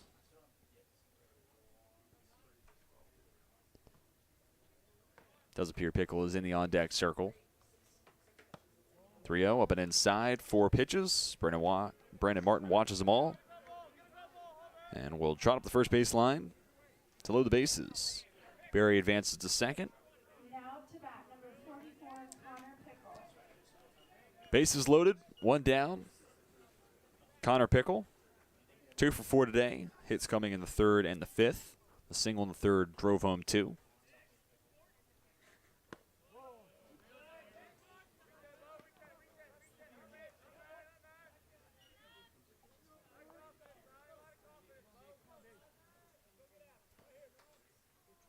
So I used this word earlier in the broadcast, but this is certainly a spot where you'd say the RBI chance is ajar. So could you say the Pickle is in the RBI jar? Again, I do apologize to the Pickle family. They have got to be tired of hearing things like this. They've put up with it for 20-plus some odd years. I just want to get in the mix as well. 2 balls and no strikes after that bad joke. Misses the zone as well, you could say. I should stick to baseball as everyone in the press box looks at me and disapproval. Humor not landing. That's all right. It's always tomorrow. Come back with new ones. Trip to the mound for Holden Fiedler, trying to settle down Cumby. And on the other side, Pickle looking for his 3rd base hit of the day and add to his RBI total.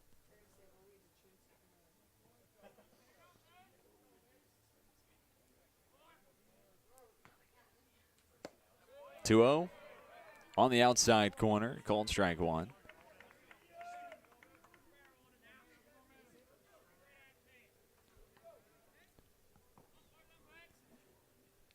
Long close to second at the shortstop spot. Playing towards the pull side is Alvenos at second. 2-1 missed the zone. Hitters count. 3 balls, 1 strike. The outfield plays straight away against the left-handed bat. The Pickle were to reach. It's scheduled to be Joey Ricciardi on deck. And 3-1. Waved at a miss to make it a full count.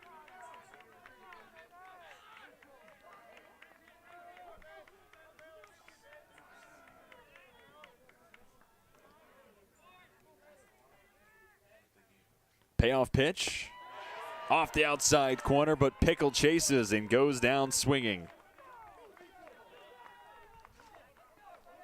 Second strikeout of the frame for Baylor Cumby.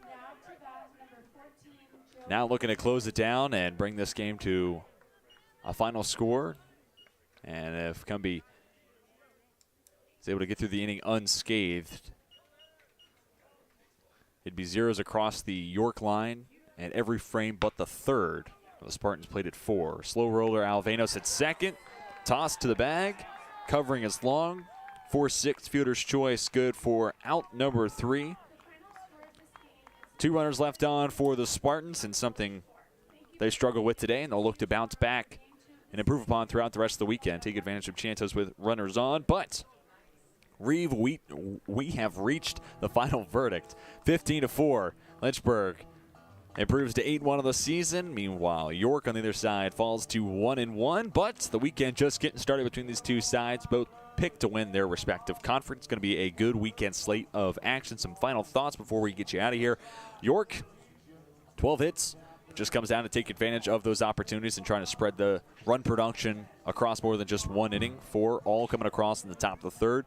Additionally, you save some of your bullpen arms, and today you used a pair of freshmen and an upperclassman who made one appearance last season, so figure to see some of their top flight bullpen arms throughout the rest of the weekend, which certainly will help out, as down the stretch Lynchburg's offense proved to be a little too much for the Spartans. And Lynchburg, hey, playing great baseball, the number 15 team in the country for good reason, and today just continued that narrative.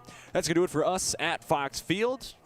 I'd like to say thank you to everybody who tuned in your Friday afternoon. Also want to give a shout out to our director, Sam Rice, and the rest of our fantastic LHSN production crew. My name's TJ Wingert, and until next time, we are signing off.